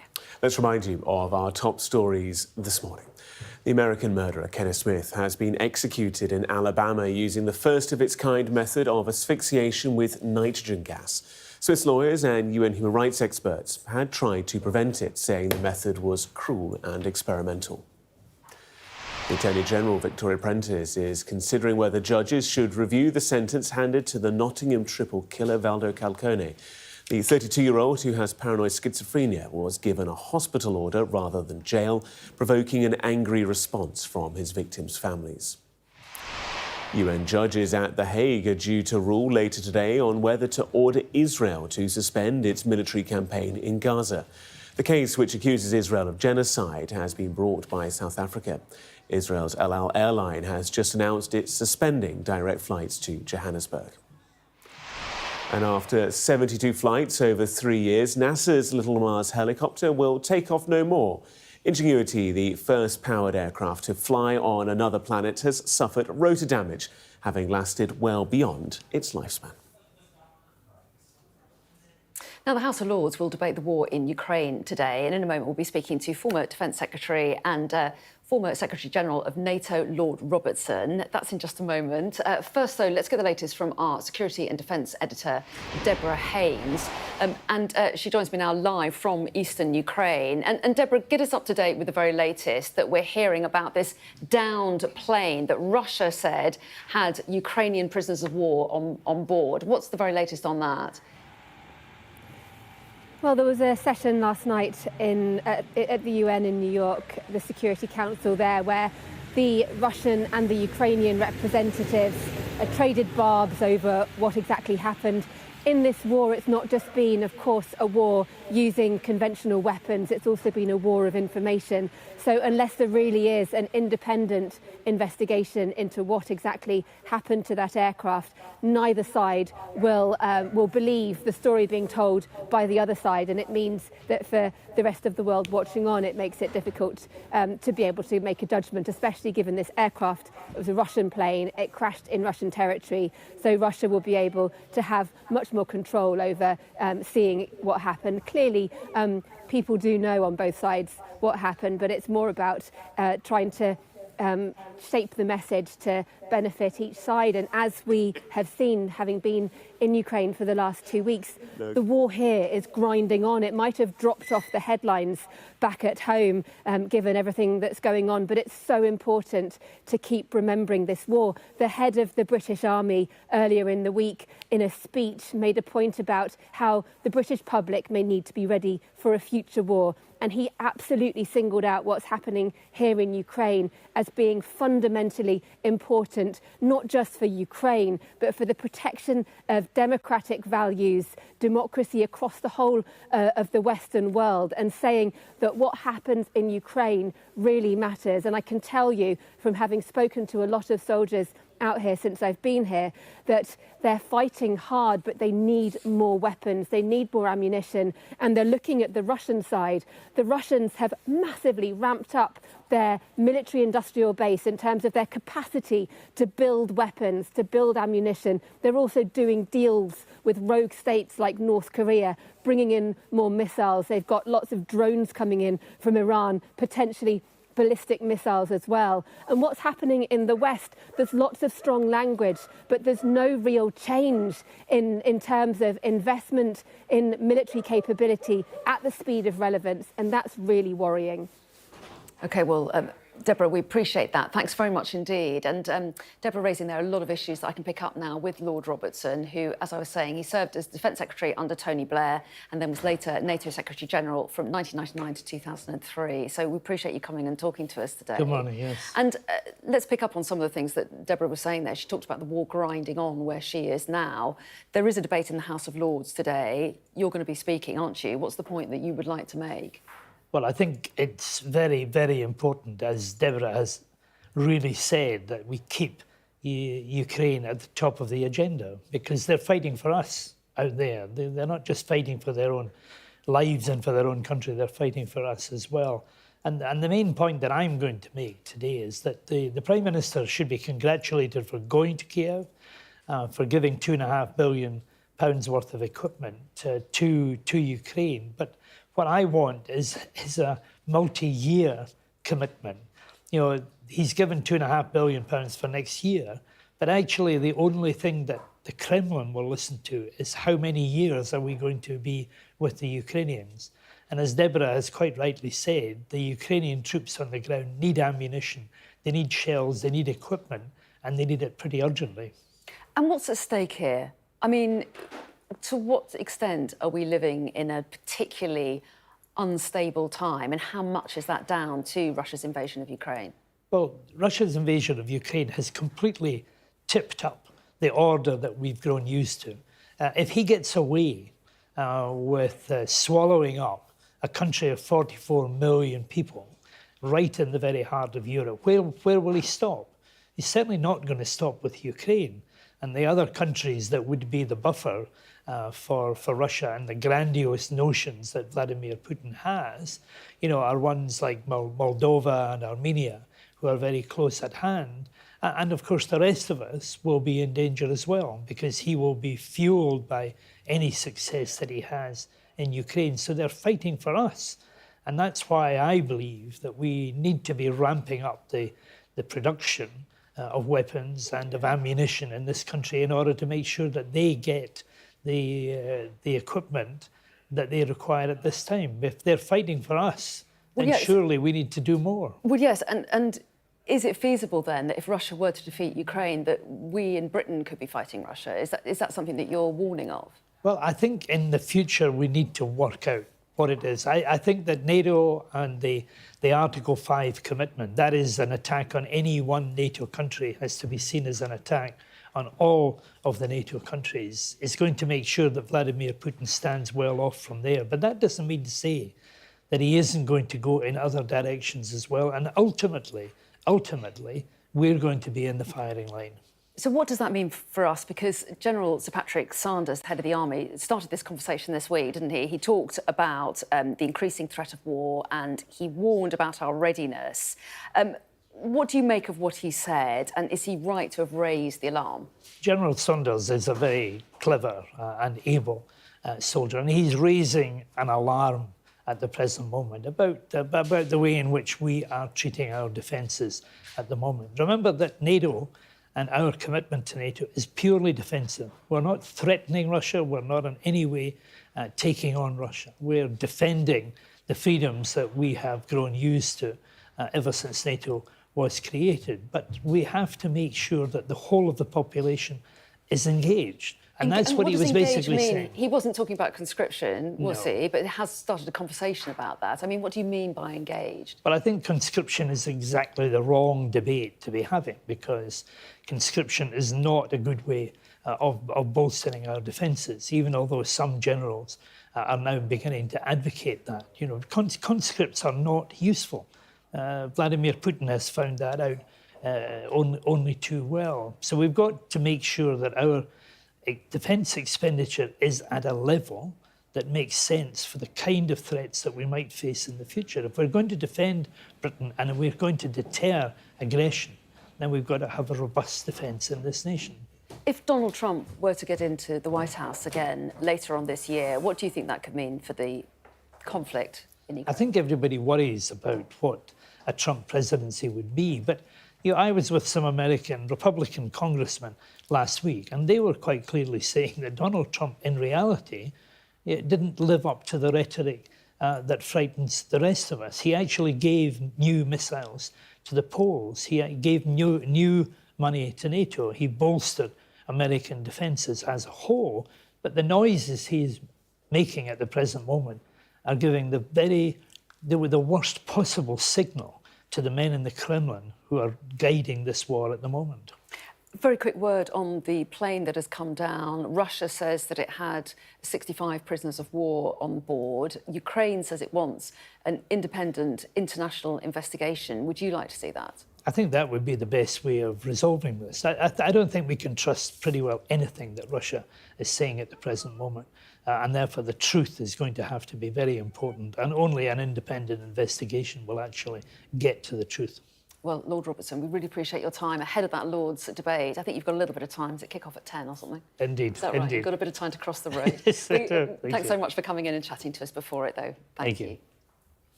Now then, we are talking about something completely different because we're talking sport. I would know that because Jackie came in to sit next to me and I thought, oh, I think it must be sport coming up in a minute. And I didn't know where to sit. Yeah, do you know what? You could have knocked me down with a feather this morning when I watched this match unfold, playing Yannick Sinner, young 22-year-old Italian. I thought, do you know what? That's as far as he'll go, semi-finals, because Djokovic pretty much owns that trophy. Yeah. 10 times. Swats away the opponents usually. Yeah, I mean, he's just so comfortable in Australia and he's very much made it his own. He's out. Yeah. He's out. What a turn-up. Big shot. Let's have a look. This Sky News Sports Bulletin is brought to you by Vitality. Getting more people more active. Live life with Vitality.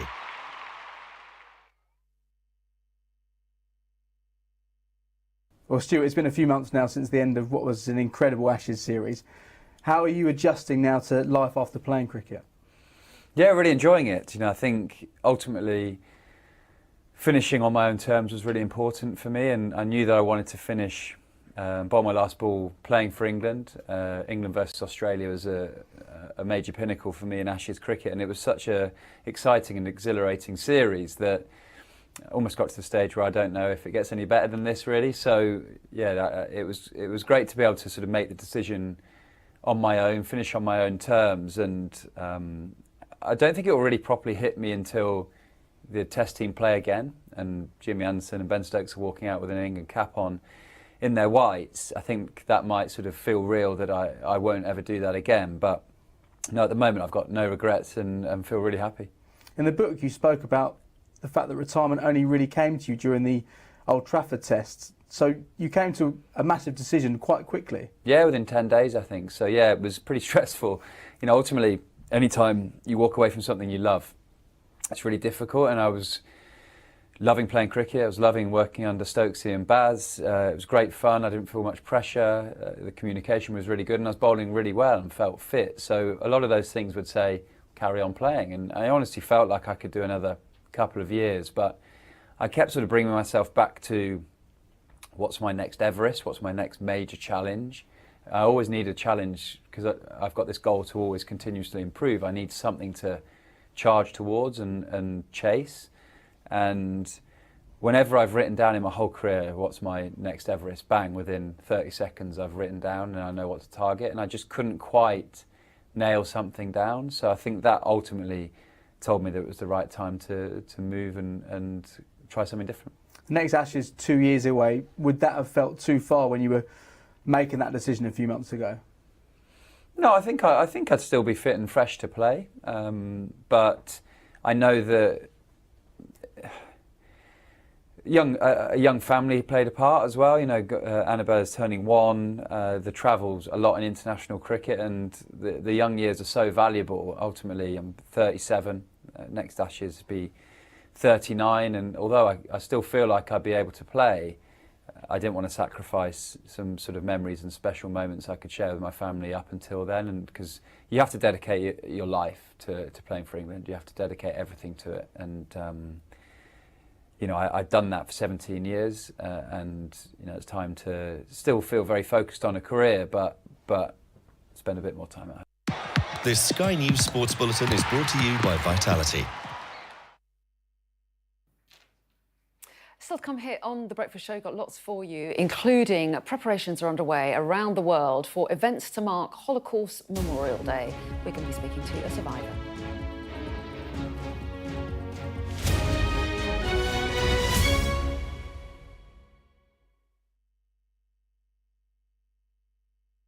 It tells the story of first 20 days of full-scale Russia invasion, and it's told from the perspective of a team of journalists that are stuck in besieged city of Mariupol and struggling to tell the stories of people who are trapped and who are being bombarded indiscriminately, who are dying and just struggling for survival.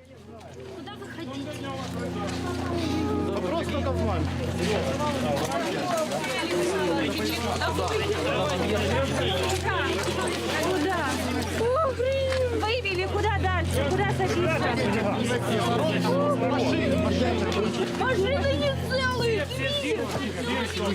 This boy, his mom was heavily injured and she was taken away and he's looking for her. And then they hear another airplane going over the hospital, so the people start panicking and run back. And suddenly we see rescue workers that are carrying Irina, now we know her name, Irina, a pregnant woman, and they carry her in a stretcher. Yeah, this became a symbol of Mariupol. I think also Mariupol became a symbol of, because it was the beginning of the full-scale, it became a symbol of what happened to many other cities afterwards. What is happening now to Avdiivka, that is almost being surrounded and being bombed. What has happened to Bakhmut, to Mariinka, what is happening to Kharkiv, my hometown. 2 days ago, it was heavily bombed, a child died, dozens of people were injured. So this is not something that this is happening right now. It's an illustration and a symbol. We are the part of the community. Also, we are international journalists, so it's like double obligation. And people kept telling us, you have to film this. More like they realize that they have no voice, that they're trapped, no one hears them, no one sees them. More they, when they saw us, kept telling, please, you just have to do this. Because even if they know that journalism cannot save them, you know, you cannot stop the bullet with the camera, you cannot stop catastrophic bleeding, but you can give people a hope that their pain is heard, and that is so important. Every human being on the planet deserves to be heard.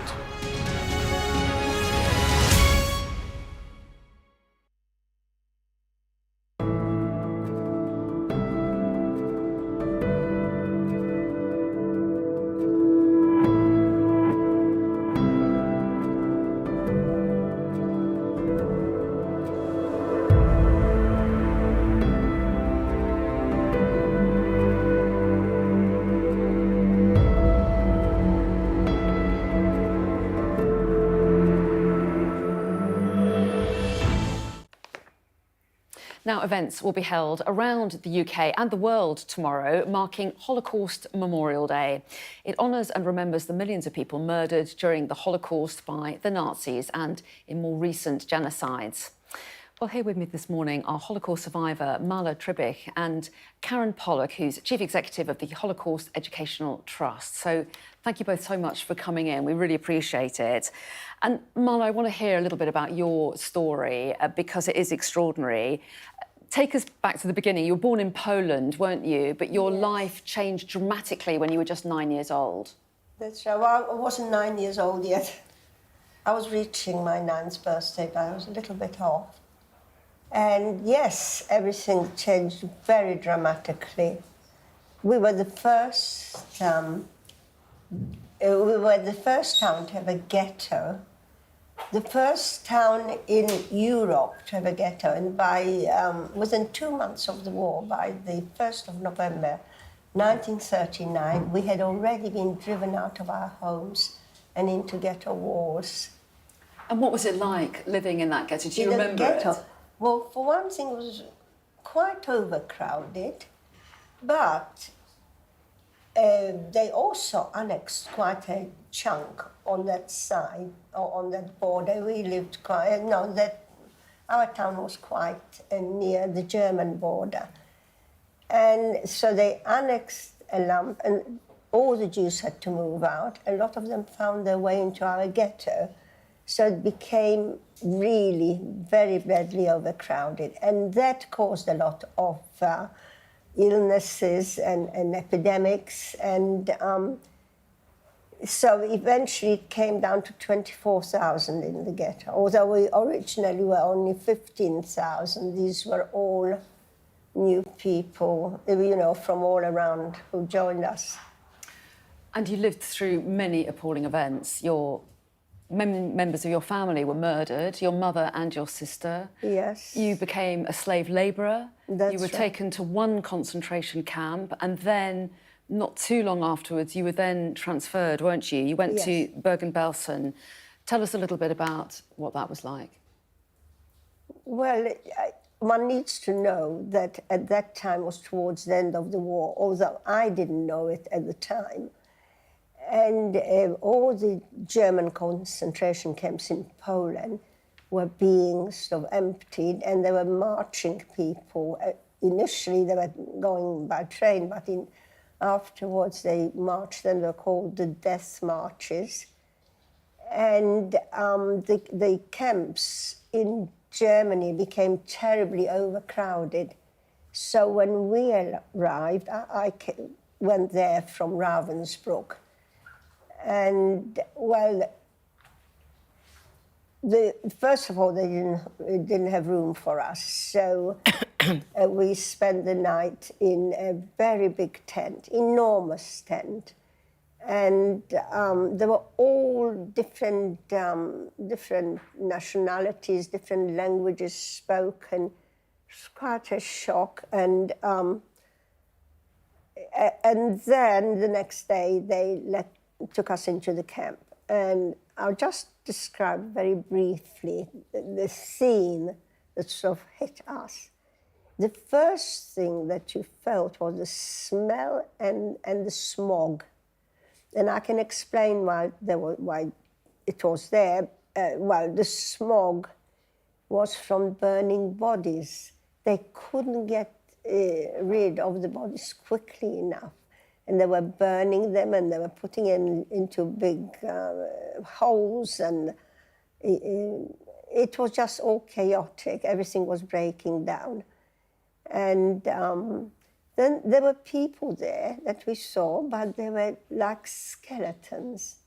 And they were shuffling along aimlessly. And as they shuffled, they would just collapse and die.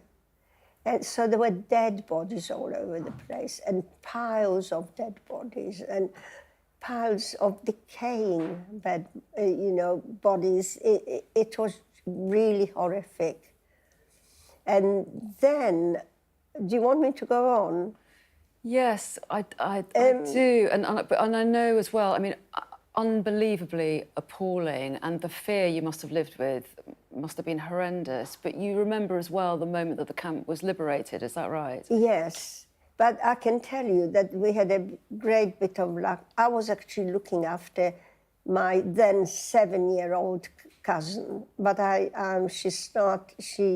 took her on when she was 5. I said I took her on. Her mother was deported. She is sort of screaming, "Who will look after my child?" I was the only female relative of the family then left, and it was down to me. So I had a 5-year-old and for 2 years, and then, well, at that time she was nearly 7. Yeah. Yeah.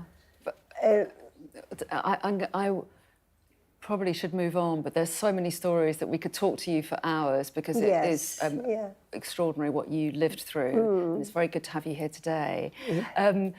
Karen, just very quickly, because we don't have a huge amount of time, you're head of the Holocaust Educational Trust. Why is it so important that we hear stories like Marla's? Why do you think we have this Memorial Day like this? Well, it's so important because Marla's testimony is so precious. There are very few survivors still here, eyewitnesses, to share their testimony.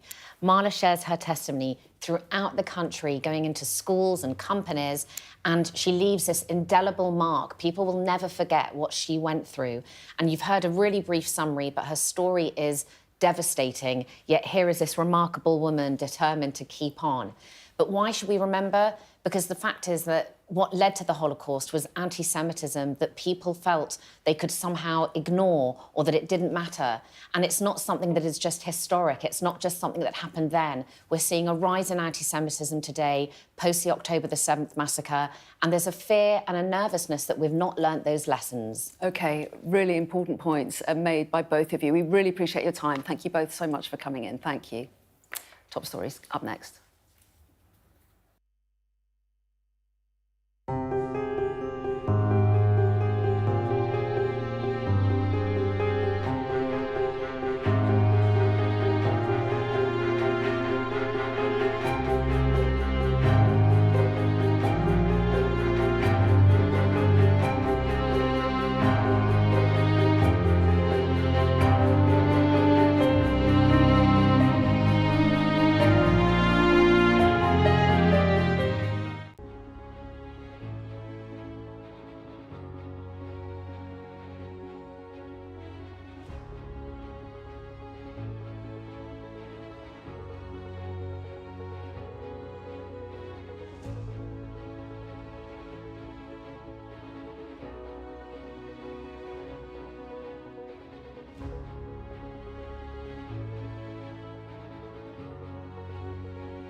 Hello, a very good morning. It's 9 o'clock. Coming up in the final hour of today's show, Alabama carries out America's first nitrogen gas execution. Plus, we'll be hearing about a revolutionary new test for brain cancer. And England struggle as India build a lead on day 2 of the first test in Hyderabad. It's Friday, the 26th of January. One Supreme Court judge said that killer-for-hire Kenneth Smith had been selected as a guinea pig to test a new method of execution. The Attorney General is considering whether judges should review the sentence of Nottingham killer Valdo after families' outrage. The UN's top court will rule today on a call for Israel to stop its military offensive in Gaza. We report from the Filipino capital and hear claims of police paying professional hitmen to do their dirty work. Life on Mars? Not anymore for NASA's pioneering helicopter, which has flown its last flight. And in sport, Novak Djokovic has been knocked out of the Australian Open. He lost in the semi-finals to a brilliant performance from the Italian 4th seed Jannik Sinner.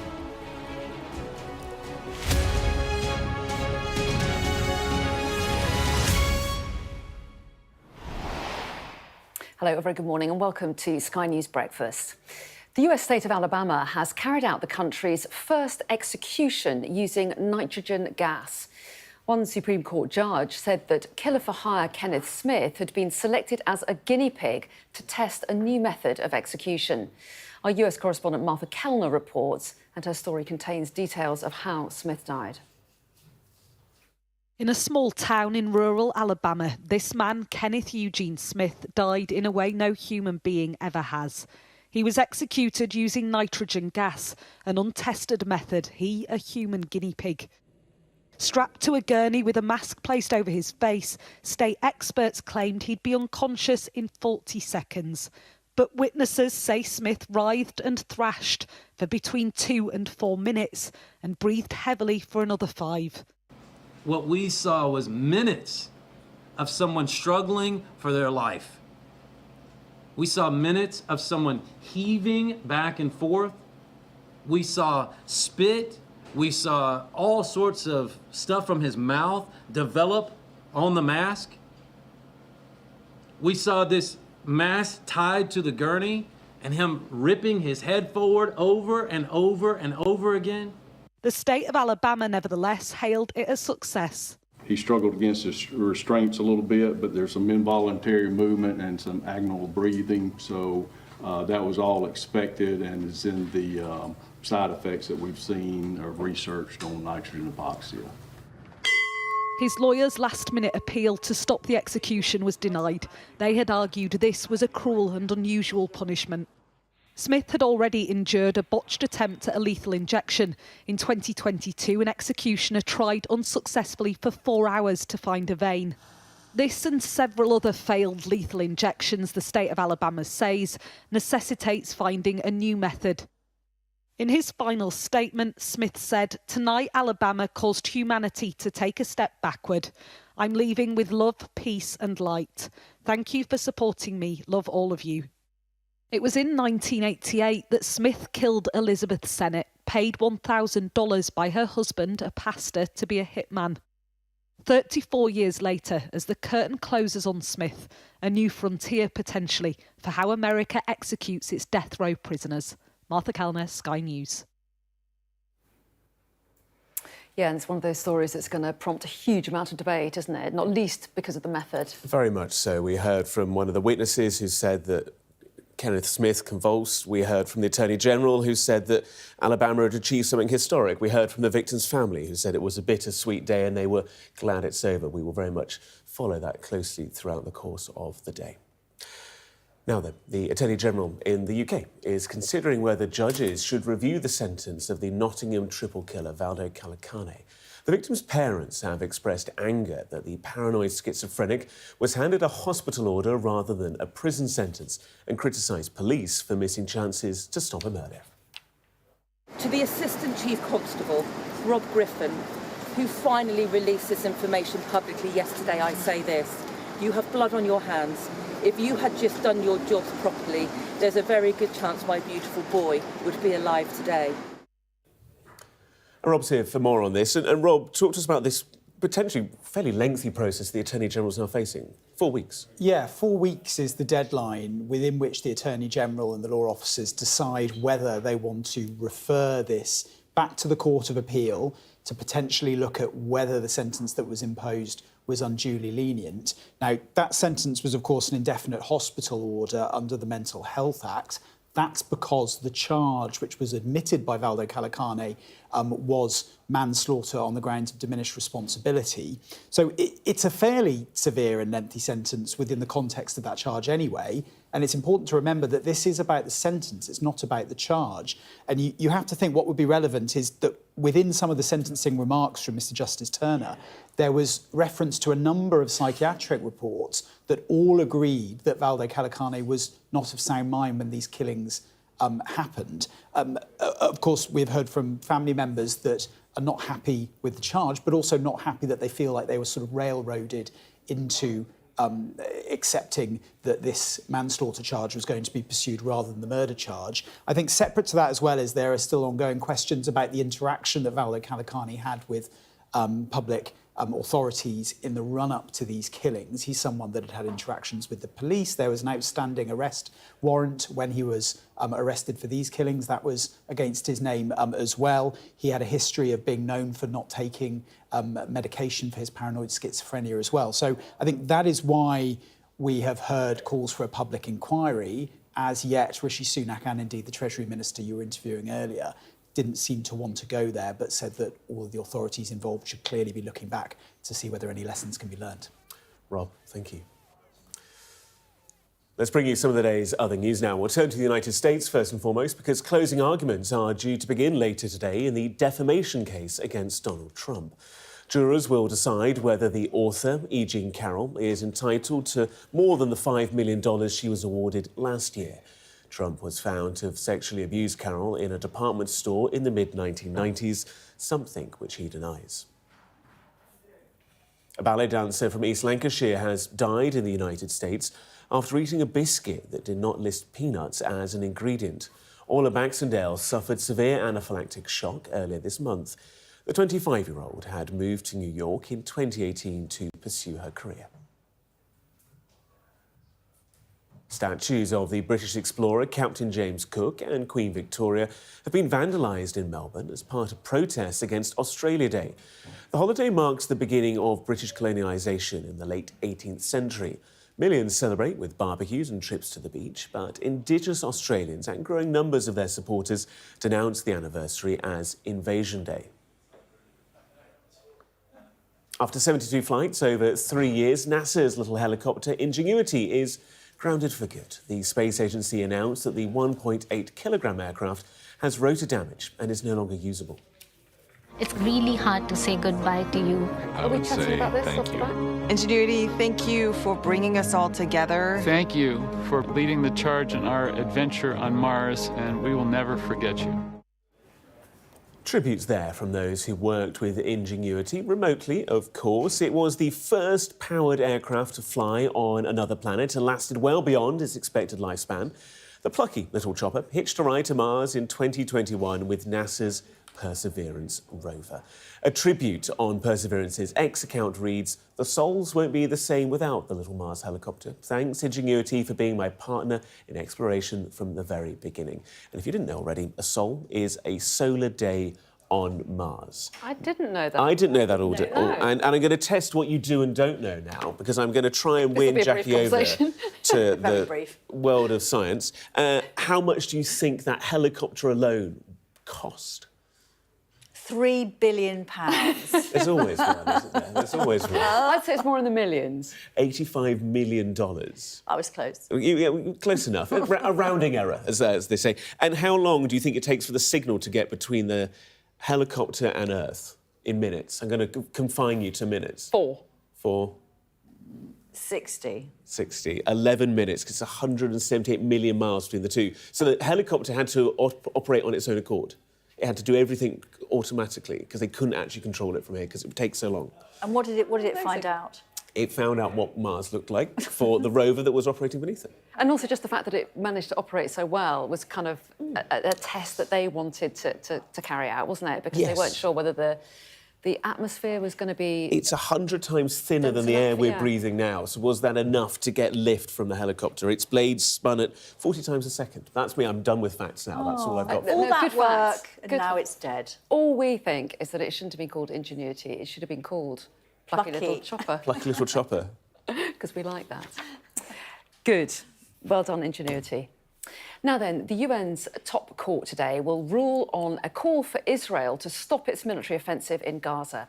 South Africa has accused Israel of committing genocide, with more than 26,000 people killed in the past 4 months. In an 84-page court document, South Africa's claimed Israel's acts against Palestinians since the 7th of October have been genocidal in character, and that it was failing to prevent genocide and is committing genocide, which is a breach of the UN Convention.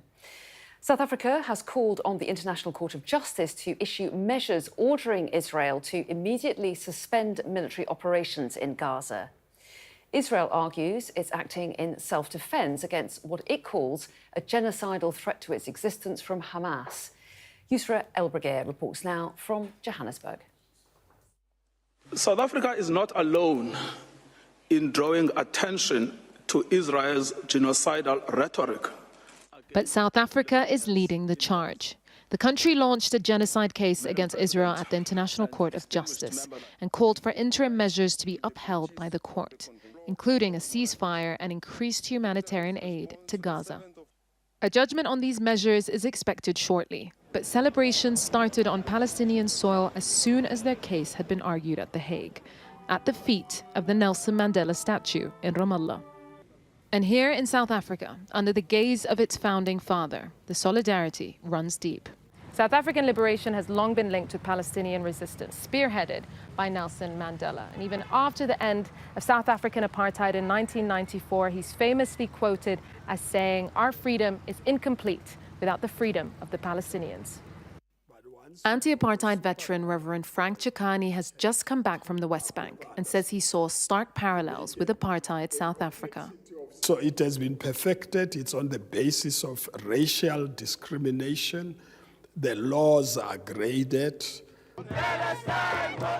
Whatever the legal outcome, many South Africans will keep marching for Palestine, as they've done in recent months, but also for decades.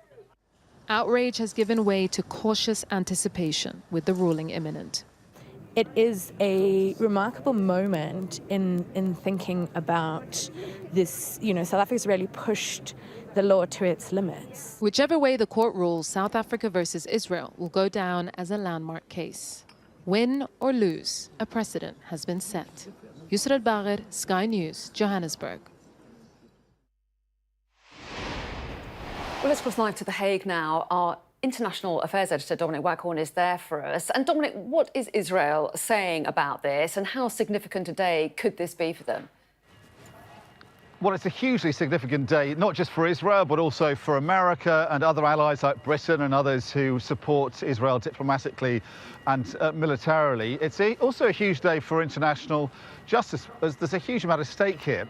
In the wake of World War II, it was decided that people had got so good at killing people, a whole new set of laws were required. The Genocide Convention set up to stop things like the Holocaust, in which 6 million Jews were wiped out forever happening again. And Israel was established as a country partly to be a refuge for Jews, also to protect them against that kind of genocide ever happening to them again. In October the 7th, the Israelis believe something similar happened with the slaughter of 1,200 Israeli civilians carried out by Hamas, an organisation that Israelis believe is genocidal in what it does and what it says it wants to do, which is to wipe out the Jewish state. And in its charter, it talks about all Jews having to be killed before Judgment Day. So for Israelis, it's outrageous and deeply offensive that these laws that were set up in the wake of the Holocaust are being used against them. The South Africans, though, as we were hearing from Yusra there, say that the Israelis have overreacted to the events of October the 7th. They have acted in a way way which is genocidal, particularly in the way that they have tried to strangulate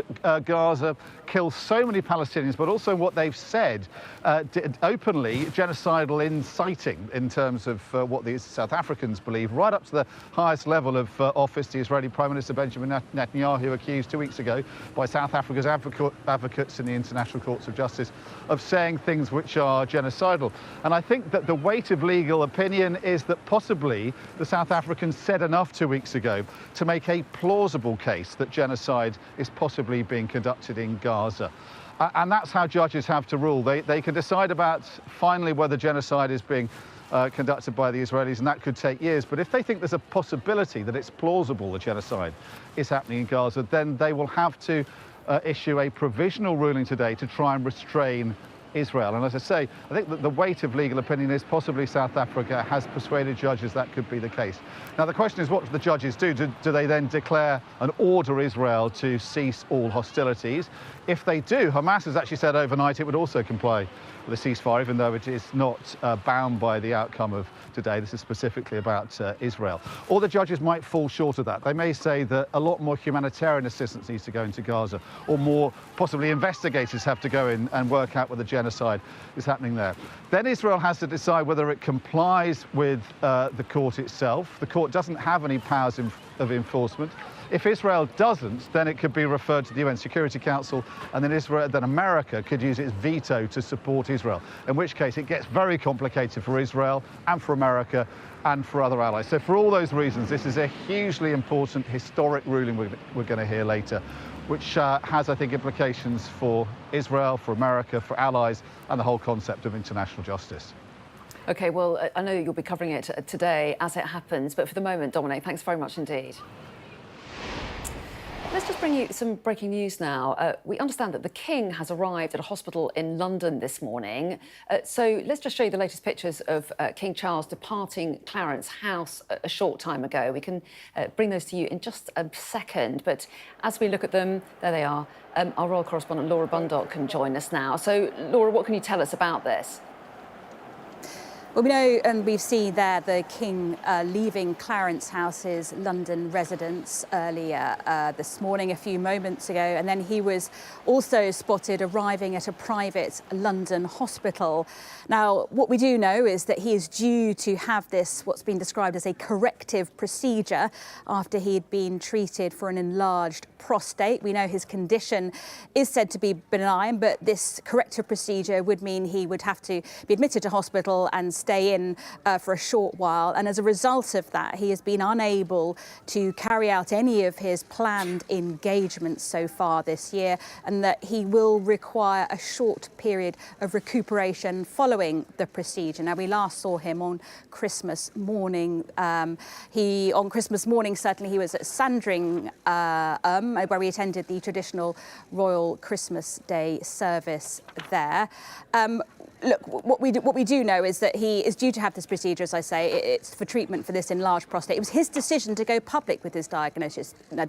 He was keen to share this information to encourage other men to get themselves checked as well. So it's not very common that we get details of royal health conditions, certainly before anything takes place. But in this case, the King made an exception because he decided there was an importance of encouraging, as I say, others to get themselves checked. And remember, his announcement about that procedure came just 2 hours after the news that Kate, the Princess of Wales, had undergone planned abdominal surgery herself. Now, we think they might be in the same hospital at the moment. She is still in hospital recovering. She has had to cancel all her engagements, and we're told will probably be out of action when it comes to those official duties until after Easter. But certainly this morning, we know the King has left Clarence House and arrived at a private London hospital.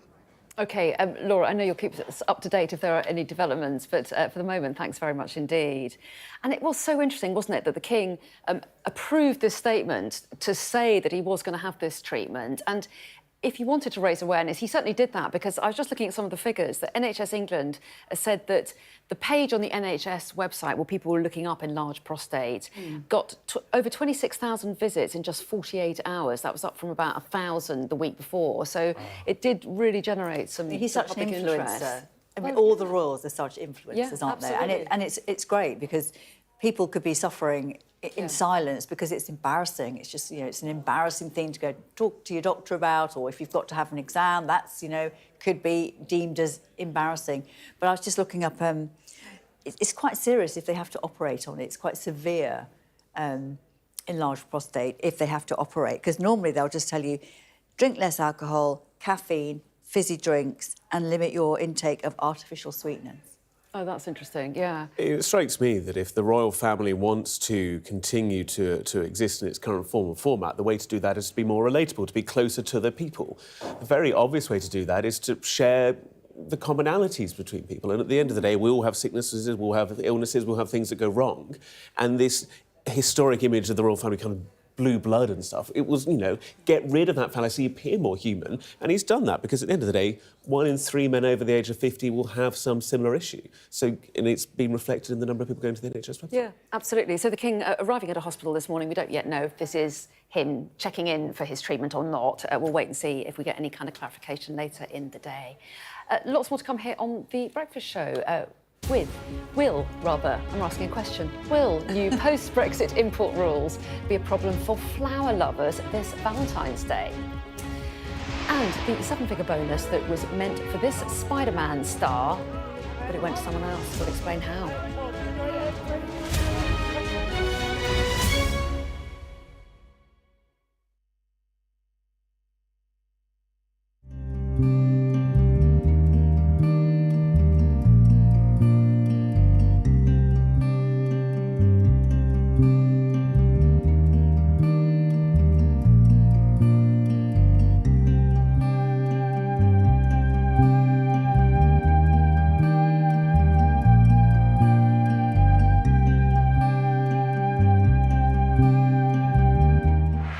Play Sky News. From the Sky News Centre at 7. Now that you're up to date, we can go into a bit more detail. Things can change incredibly quickly. Taken by surprise. Have you ever known a moment like this in British politics before? Yes. Cheers. We'll start with breaking news. Let's get the latest on the ground. So, by the end, we'll hopefully all understand what's going on in the world just that little better.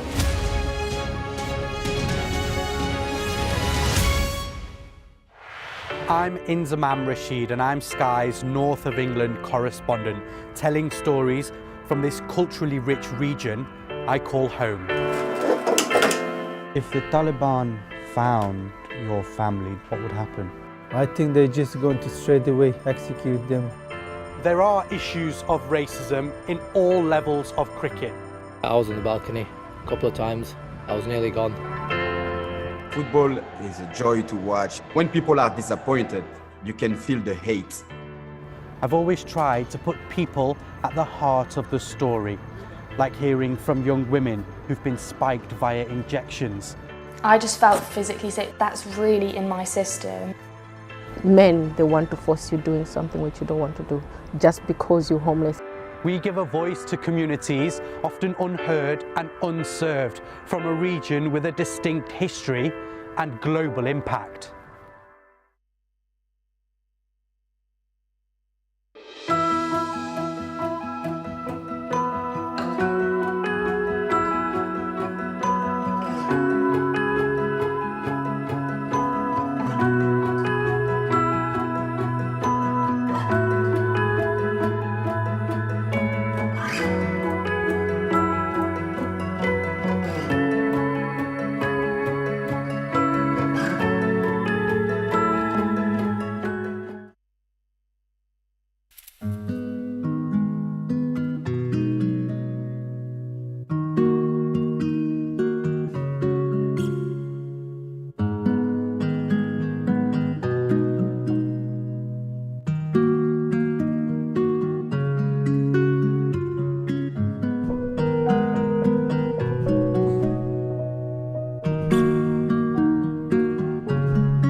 Now, roses are red, violets are blue, but will flowers be held up by checks with the EU? I think it's the way you tell them. I don't think I did that very well. That was incredible. Incredible.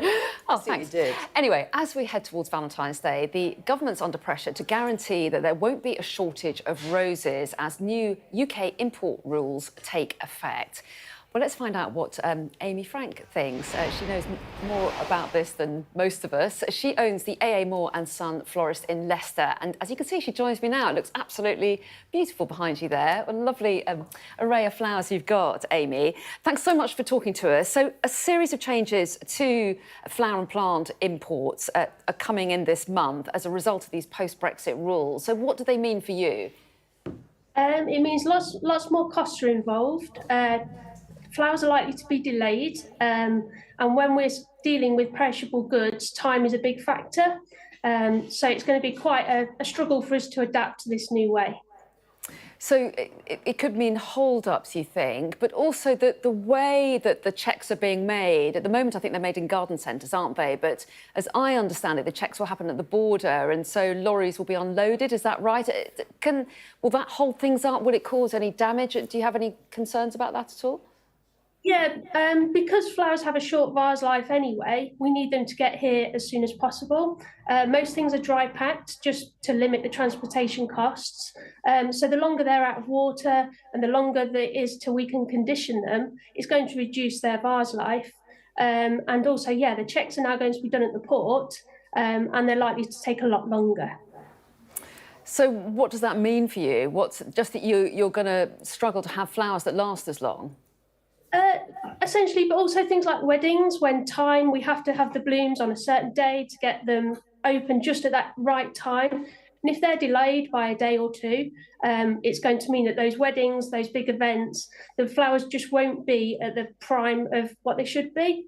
And things like Valentine's, it's all last minute. We need the flowers to arrive last minute. And if they're delayed, you run the risk of not being able to fulfill our orders. So there'll be lots of disappointed customers. So we've got to work out how we can get around those things. Do you think there's a risk of a shortage of roses or other flowers for Valentine's Day? I think we might get away with Valentine's Day. Mother's Day and Easter's coming up quite quickly. And it just depends. The infrastructure is just not there to deal with the volume at the moment. So they need to organise this. But it's the cost as much as the time. Well, yes. And do you think that this could mean higher prices for people? Yeah. So, for example, flowers that are likely to be checked, the growers are no longer growing as many of those. And it's all supply and demand with our trade. So we need them to carry on growing. But if they think they're going to be checked and there'll be more costs involved, they're not going to grow them anymore. And the government has tried to send out a reassuring message. They're saying that technology will reduce the costs of new border checks. Officials will seek to minimise disruptions. Are you satisfied by that? Not really. I wouldn't be so worried if it was not a perishable good, but it's that's really bothering me. Well, I think. Amy, go on, finish your point. Sorry, I just interrupted you. I think the government don't fully understand the time limitations and also the cost for a small business. We're independent. There's lots of independents. We just can't take up any more costs. Well, Amy, thank you so much for talking to us this morning. And I'm now looking behind you and wondering which of your flowers I'd choose. And I don't know if I can choose. They're all too beautiful. Thanks very much indeed for your time. We really appreciate it. Thank you. Let's check on the weather now.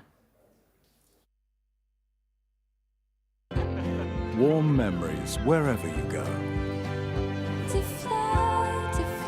The weather, sponsored by Qatar Airways. Well, after the recent stormy weather, the next few days will be a little bit more settled. That said, it's windy out there right now, but most places are dry, apart from a scattering of showers in the north. There'll be plenty of sunshine through the morning, but northern parts will see further showers, especially in Scotland. They'll be heavy in places with a risk of hail, thunder and hill snow. The strong winds will ease, but it will be a little bit colder than yesterday, and the afternoon should be largely fine too.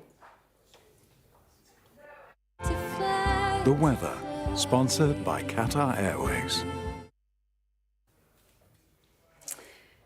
We've got the latest from the Australian Open, which was a big shocker this morning. Yeah, Novak Djokovic trying to reach a 37th Grand Slam final, trying to win it for an 11th time. He's out, though. Oh, spoiler alert, sorry.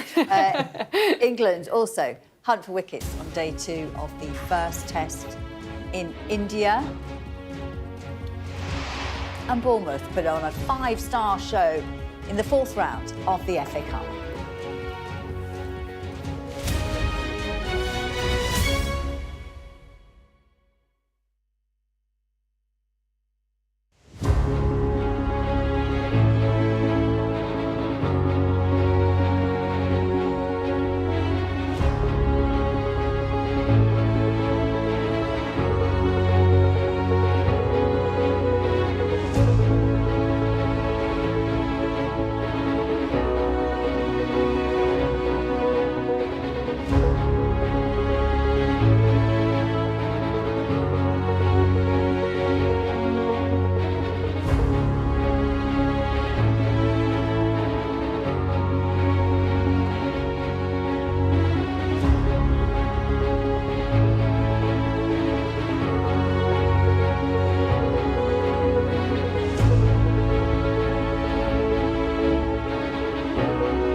Our top stories this morning. The King has been seen heading to a hospital in London this morning. It's unclear whether the 75-year-old is attending for his prostate treatment, which was announced last week.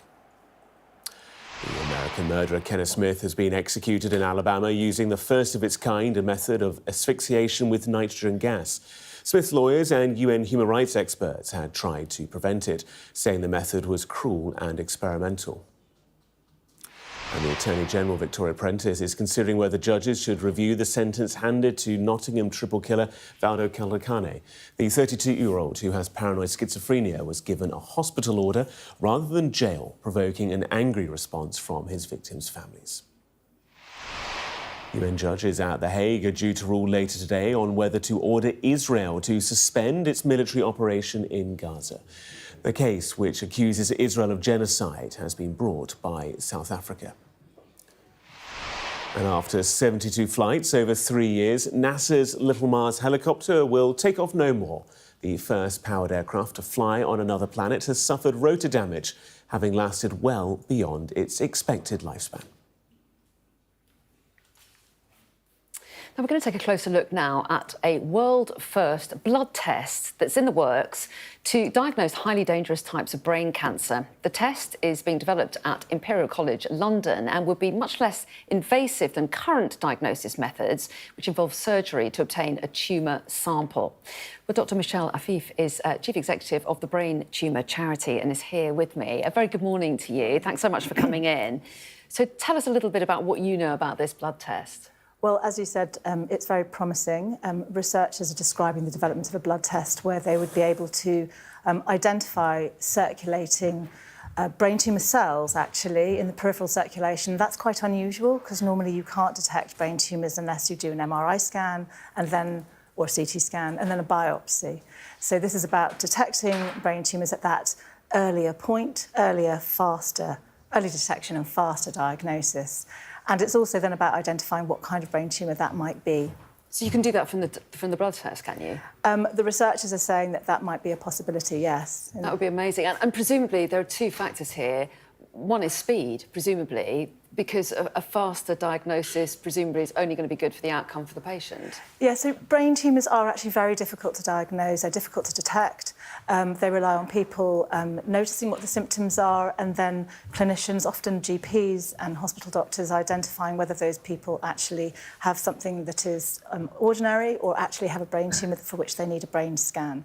So anything that assists people with having more confidence in arranging those kinds of tests actually would be really important for our population. And that's partly because we know that delayed diagnosis is unfortunately quite common. Late diagnosis is quite common. And when people have a late diagnosis, that reduces their options to have a conversation with their treating doctor about what treatments are available to them and, in fact, whether even they're eligible for being on trials for a cure. And finding a cure is actually a big priority for brain tumour work. Yes, of course. So speed and easy access, really important, but also Yes. Presumably the fact that if biopsies have to be taken, does that presumably involve surgery, does it? Yes. Yeah. So for most people, a biopsy is needed in order to diagnose a brain tumour, but not everybody can have a biopsy, and that's partly because some brain tumours grow and develop very near the vital structures, the vital control structures in the brain, so doing a biopsy might be unsafe. And indeed, sometimes when late diagnosis happens, some patients are already too unwell to actually tolerate a biopsy. So anything that assists doctors in identifying that somebody might even have a brain tumour and also what kind of brain tumour they might have in a different kind of way is obviously very promising. Yeah, so promising, as you say. Obviously, until I's are dotted and T's are crossed, no one can get too excited. But at the same time, if this were to all go through, how long do these things take? I mean, from a paper like this to actually being used, how long does that process often take? Well, it is promising, and we're really pleased to see it and welcome it, because early detection, faster, better diagnosis is what we're after. But I would say that it's early days, and I know the researchers are optimistic about the possibility of this kind of test being available relatively quickly. But I would urge a little bit of caution around that, because we've been down this road before, and perhaps actually it's important to make sure people know this isn't a test that's going to be available in the near future in your GP practice or in your hospital. There's further research that needs to be done to validate it, to check that it works and works in real life circumstances. OK, well, Dr Michelle Afif, we really appreciate you coming in. Thank you. Chief Executive of the Brain Tumour Charity, Thank and you very responding much. to that development. Thanks very much indeed. So let's just update you on that breaking news we brought you a short time ago. We were reporting that the King had arrived at a hospital in London this morning, and we've just had a statement put out by Buckingham Palace. They have said in the statement, the King was this morning admitted to a London hospital for scheduled treatment. These are the pictures of him leaving Clarence House earlier on today. His Majesty would like to thank all those who have sent their good wishes over the past week and is delighted to learn that his diagnosis is having a positive impact on public health awareness. Buckingham Palace, they're confirming that the King has been admitted to a London hospital for his scheduled treatment. And as we were saying earlier on, the King had approved a statement which was very clear about the treatment that he was going to undergo. They talked about him needing treatment on an enlarged prostate and unusually upfront about that kind of medical medical information which royals wouldn't normally necessarily disclose. Let's bring in our royal correspondent, Laura Bundog. So, Laura, we were talking about this earlier. We knew that the king had arrived at a hospital. Buckingham Palace now confirming that he's been admitted for this scheduled treatment. That's right. We saw the King accompanied by the Queen as well, leaving Clarence House, their London residence, within the last hour or so. They made their way to the London Clinic. You'll know that name because that is the private hospital where the Princess of Wales is currently an inpatient after she had the planned abdominal surgery we found out about. The King arriving there for what we understand will be this corrective procedure. He has been seeking treatment for an enlarged prostate. He went public with that news last Wednesday. The King himself taking the decision to make public the details of his diagnosis because he was keen to encourage other men to get themselves checked. And in that statement, we've had a short statement from the palace this morning saying that he's delighted to learn that the fact he did give those details about his diagnosis has had this positive impact, as the statement says, on public health awareness. Now, we don't expect we'll be getting any details on how long he will be staying in hospital or indeed what kind of procedure he is having. But we do know that he has now been admitted to the hospital where he will have what was described as a corrective procedure following the diagnosis of an enlarged prostate just before Christmas. We last saw the royal family on Christmas Day there, seen all together at Sandringham House, the King's private country estate in Norfolk, all in good spirits. We haven't actually seen the King out and about since then, nor the Princess of Wales, purely because of their medical diagnoses. It was a shock statement, wasn't it, last Wednesday when we learnt that Kate had this procedure, this operation, that she would be in hospital for 10 to 14 days and then out of action until probably Easter. And then within a few minutes, really, of that announcement came the news the King would also be undergoing a procedure. We saw Camilla, the Queen, out and about, though. She was asked about the condition of the King last week, and she said that he was fine and looking forward to getting back to work. We don't know when he will be back to work. All we know is that he is now in hospital where he will undergo that procedure for an enlarged prostate. And yes, Laura, it's really interesting, isn't it, that statement where they've made a point of not just confirming that he's gone in to have this treatment, but also that he's delighted to learn that his diagnosis is having a positive impact on public health awareness. Just how unusual was it to get that forewarning of hospital treatment from such a senior member of the royal family? It's really unheard of. It's really unusual. I think it's unprecedented to have not just one but two sort of big medical announcements coming from the royal family. You could ask why they might have done this. Maybe this is perhaps the royal family wanting to be perhaps more open with the things that they have to undergo that many other families across the UK also have to undergo themselves. But it was a shock statement and a surprise as well to have such a candid sort of announcement, both from Kensington Palace, which speaks, of course, of the Princess of Wales, and Buckingham Palace. Let's have another look at that statement, though, this morning from Buckingham Palace regarding the King. It read, "The King was this morning admitted to a London hospital for scheduled treatment. His Majesty would like to thank all those who have sent their good wishes over the past week and is delighted to learn that his diagnosis is having a positive impact on public health awareness." Like we were saying, the King personally took the decision to make public the details of his diagnosis to try and encourage other men. I mean, when men are over 50, 1 in 3 can have an enlarged prostate, and taking advantage really of his diagnosis, the King keen to use it to promote the public health message there, delighted that it seems to have had a positive impact. Certainly the NHS was reporting that a number of people clicking on their website to try and find more information about prostates had rapidly risen since the King's announcement. But as I say, this morning we now know he is now in hospital where he will undergo that corrective procedure for an enlarged prostate. And Laura, I'm being told that sources have confirmed to us that the King visited the Princess of Wales before he checked in for his own treatment. A reminder, as you mentioned, that they are in the same hospital. And a reminder, too, that this is an extraordinary time when two such senior members of the royal family are both in hospital undergoing treatment. It's really unusual, isn't it? And I think perhaps especially when it came to the Princess of Wales, she is someone who is fit, she's young, she's healthy, we know she's active, she likes to keep fit. And I think when news came that she had to have this planned abdominal surgery, it was a shock. And I think perhaps not just a shock, but what was most surprising was the length of recovery. We were told right from the get-go after she'd had the surgery that she would be in hospital for 10 to 14 days, so possibly up to 2 weeks. And then this period of recuperation back at home, Adelaide Cottage in Windsor, her home at the moment. And this period of recovery will take, anything up to sort of 2 to 3 months, which will take us right up to Easter this year. As a result of that, though, what we have seen, well, what we haven't seen is any of those senior royals, the King, Kate or William, out and about carrying out their official duties. The royal year very much works like a school calendar. They talk about terms, and we haven't seen the King or Kate doing anything so far, and we don't yet know when we'll see either of them. And Prince William took the decision that it was important for him to support not just his wife, but his 3 young children as well. And so he has had to, we're told, postpone his scheduled engagements. He is hoping that they can be rescheduled, but for the time being, his attention very much on being there for Kate and, of course, being there for his children too. So, we haven't seen a lot of those senior royals.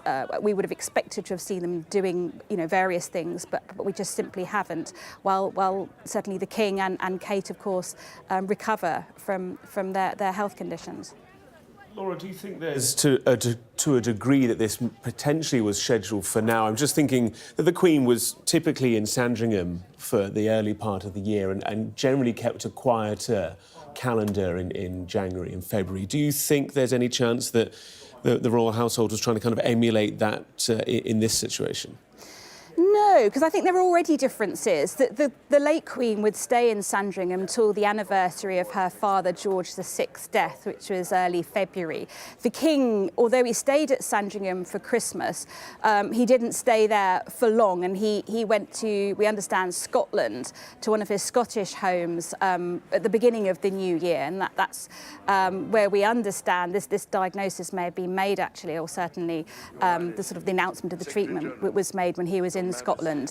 So I'm not sure there's a sort of an emulation of the late Queen, because certainly in terms of all the admissions we've had in these public statements about health, it seems a very different situation to anything we'd have seen with the late Queen or Prince Philip. In fact, they were very, very private and guarded about health issues. But I think when it comes to the King and his prostate, he realised there was a public health opportunity and wanted to speak out, as I say, to encourage other men to get themselves checked.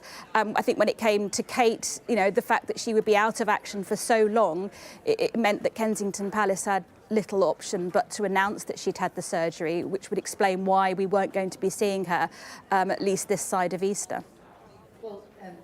It seems like he's become almost like a super influencer, hasn't he, by being so honest about his situation, his medical condition, and people have gone to the NHS website to inquire about symptoms that they might be suffering after he said he was suffering. Yeah, huge. I mean, I think the NHS was reporting over 1,000% sort of increase in traffic to its website and those clicks on prostate. So from that point of view, you can understand why in that statement, the King said he's delighted that so many people have been finding out more, because his intention of disclosing his diagnosis was to encourage other men to get themselves checked. And as we now know that 1 in 3 men over the age of 50 can have an enlarged prostate, but it can often go unnoticed. So I think but by coming out so publicly and being such a prominent person, and a man of his age as well, of course, it has had this positive impact. And Jackie, as someone who's had to deal with illness, the public awareness and people knowing what symptoms to look out for, getting things checked out, is something that's very close to your heart, isn't it? Yeah, and I think what he's done is really brave, but it's just so helpful for the general population, because someone could be at home really suffering with the same symptoms and too embarrassed to go to the doctor, knowing, it's all about going to the loo and what will the doctor do to me when I get there. But if you know that somebody who's in the public eye, and, the most public figure in this country, the King, is going through it and has had to go through this sort of same indignity, had to talk about it, yeah. and had to talk about it, it gives you that certain amount of bravery and courage to do what you need to do in your situation and know that, well, actually, I can do this, and because he's done it, and I'll be OK. And I think that's a really important message. And he could have saved many, many, many people's lives by this statement. He didn't have to. He could have been secret squirrel, like the royals have often been in the past about their medical conditions. But he chose to be open about it, and it just makes him seem more human, more ordinary, and more relatable. Yeah, that's so true, isn't it, Laura? But interesting as well that you say that we're unlikely to get regular updates on what's going on any further. There's a sort of limited amount of openness here, and with the Princess of Wales as well. And I think that's only to be understood, isn't it, really? I think anyone who's had a family member, a relative, a friend have to undergo surgery of any kind, really, you don't really... You might sort of tell friends or people you know what's happened, but you might want to give all the details. We certainly understand that we won't get a sort of a running commentary on certainly what the procedure itself is, or how long the King will stay in hospital after he's had this procedure. I mean, we can all speculate, can't we? But I can understand that having gone so public with so many details, which was itself a very unusual, unprecedented step, that these are private medical details, and rightly so. There are bits of this they want to remain private. But I think, the King, will be very pleased, and we understand is happy that the amount of information he's already given has had a positive impact when it comes to men or anyone sort of clicking on those websites and finding out more about prostate conditions. We're showing our viewers these images of the King, previous images. Let's just remind you of this statement now that we've received from the royal household. It says, the King was this morning admitted to a London hospital for scheduled treatment. His Majesty would like to thank all those who have sent their good wishes over the past week and is delighted to have learnt that his diagnosis is having a positive impact on public health awareness. That's a spokesperson for Buckingham Palace on behalf of the King. And Laura, just with regards to the fact, like you were saying, that obviously the King currently in hospital, Catherine in hospital, her husband taking time out as well, because obviously they have 3 young children, a 10-year-old, an 8-year-old and a 5-year-old. With regards to the fact that 3 senior royals are currently out of action because of health reasons, who steps into that gap now from the rest of the family? Well, we have seen Camilla, the Queen, on engagements, and her engagements are scheduled to continue. We've got the Edinburghs, Edward and Sophie, and of course the Princess Royal as well. But it is perhaps a reminder that this slimmed-down monarchy of working royals, now there's no Prince Harry, no Prince Andrew, if you have 2 out of action, and 3 if you include Prince William for a period as well, there just aren't as many to go around. So it's business as usual for the royals, not involved in this. But there's a lot of engagements that will now need to be, if they can, rescheduled. And speak to anyone who's worked with the King, and this won't be how he'll have wanted to start the new year. Certainly, he is somebody who everyone who knows him closely will say to you, he is a workaholic. He appreciates that he's got a lot to do, he's got a lot to prove, and he wants to get on with the job. So having to be out of action for any period of time will not be something he will be enjoying. Like I was saying, when Camilla, the Queen, was in Aberdeen recently and was asked about the King, she said he's looking forward to getting back to work. And I think that probably sums up how he's feeling right now. He has to have this procedure. He needs to have the procedure. But in terms of the recovery, he will hope that recovery is as short as possible, because he will want to be seen out and about, doing the things that he does, undertaking the engagements that matter so much to him. We're just looking at the pictures, Laura, of the King and Kate, and they seem to have a nice relationship. You said that he visited her in hospital when he arrived this morning. They seem to have a kind of nice, relaxed relationship. Is that what it is? Look, And any time they don't talk very publicly about their sort of private relationships, understandably. But the King has referenced Kate in the past, talking about his beloved daughter-in-law, and it is understood that they do have a good relationship. Certainly, the King and William, there is an understanding, isn't there, between them that, of course, one day William will be king, and I think because of that, and I think especially because Harry isn't around either, they're close. And yes, certainly, I think the King visiting Kate along with Camilla this morning is perhaps a sign of that as well. I mean, I think, when we saw, I think at the coronation, William kissing his father on the cheek there, you could tell that it was not a formal relationship they have. They are dad and son, aren't they, after all? And the two share this unique kind of bond in terms of king and heir to the throne, and do get on as a result of that. But certainly the King, I think, has a lot of respect for Kate, and she clearly is a very popular member of the family. And I think for that and her sort of approach to her work and her attitude, the King has a lot of professional respect there too. And of course, Laura, when we saw the King's parents in hospital over the years at various times, you'd see members of the royal family trooping up to the hospital to go and visit. Are we likely to get that in this case, do you think? Who knows? Because when it comes to Kate being in hospital, we weren't given details about any visits in particular. And I think, understandably, when you're recovering from an operation, I don't think anyone would want, as I say, this public running commentary in terms of who's coming in, who isn't coming in. I mean, if the King's stay in hospital is going to be relatively short, perhaps compared to the Princess of Wales, who has now been in hospital for well over a week, then perhaps it'll be limited in terms of who comes to see him. Of course, if Prince William does go and visit Kate, then he can have a double visit and see his father as well. But we won't know, and we don't know how long the King will be in hospital, and we don't know when the Princess of Wales will be discharged either. I would expect it quite soon, because we are told she could be in hospital for anything up to 14 days, and that time is coming to an end soon. So we won't get the details. We may well see members of the family turning up. We may well not. And once again, we're just coming towards the end of the hour here, Laura, but remind us of what we've learned this morning. So the King left Clarence House early this morning, accompanied by his wife Camilla, the Queen, and he has now arrived at the London Clinic, a private hospital in central London, the hospital that is currently treating Kate after she underwent the planned abdominal surgery. The statement this morning confirming that he was admitted for scheduled treatment, adding that His Majesty would like to thank all those who've sent their good wishes over the past week, and he's delighted to learn that his diagnosis is having a positive impact on public health awareness. He will be undergoing that corrective procedure for an enlarged prostate, and we understand that will be taking place today. Camilla, the Queen, arriving at hospital, both of them visiting Kate this morning before he undergoes his procedure. OK, Laura, thanks very much indeed. And we will have plenty more coverage throughout the morning of the King's admittance to hospital for that planned procedure. Wilfred Frost is up next with that and all the other top stories. Don't go away.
This is Sky News Today. It's 10 o'clock. Your headlines.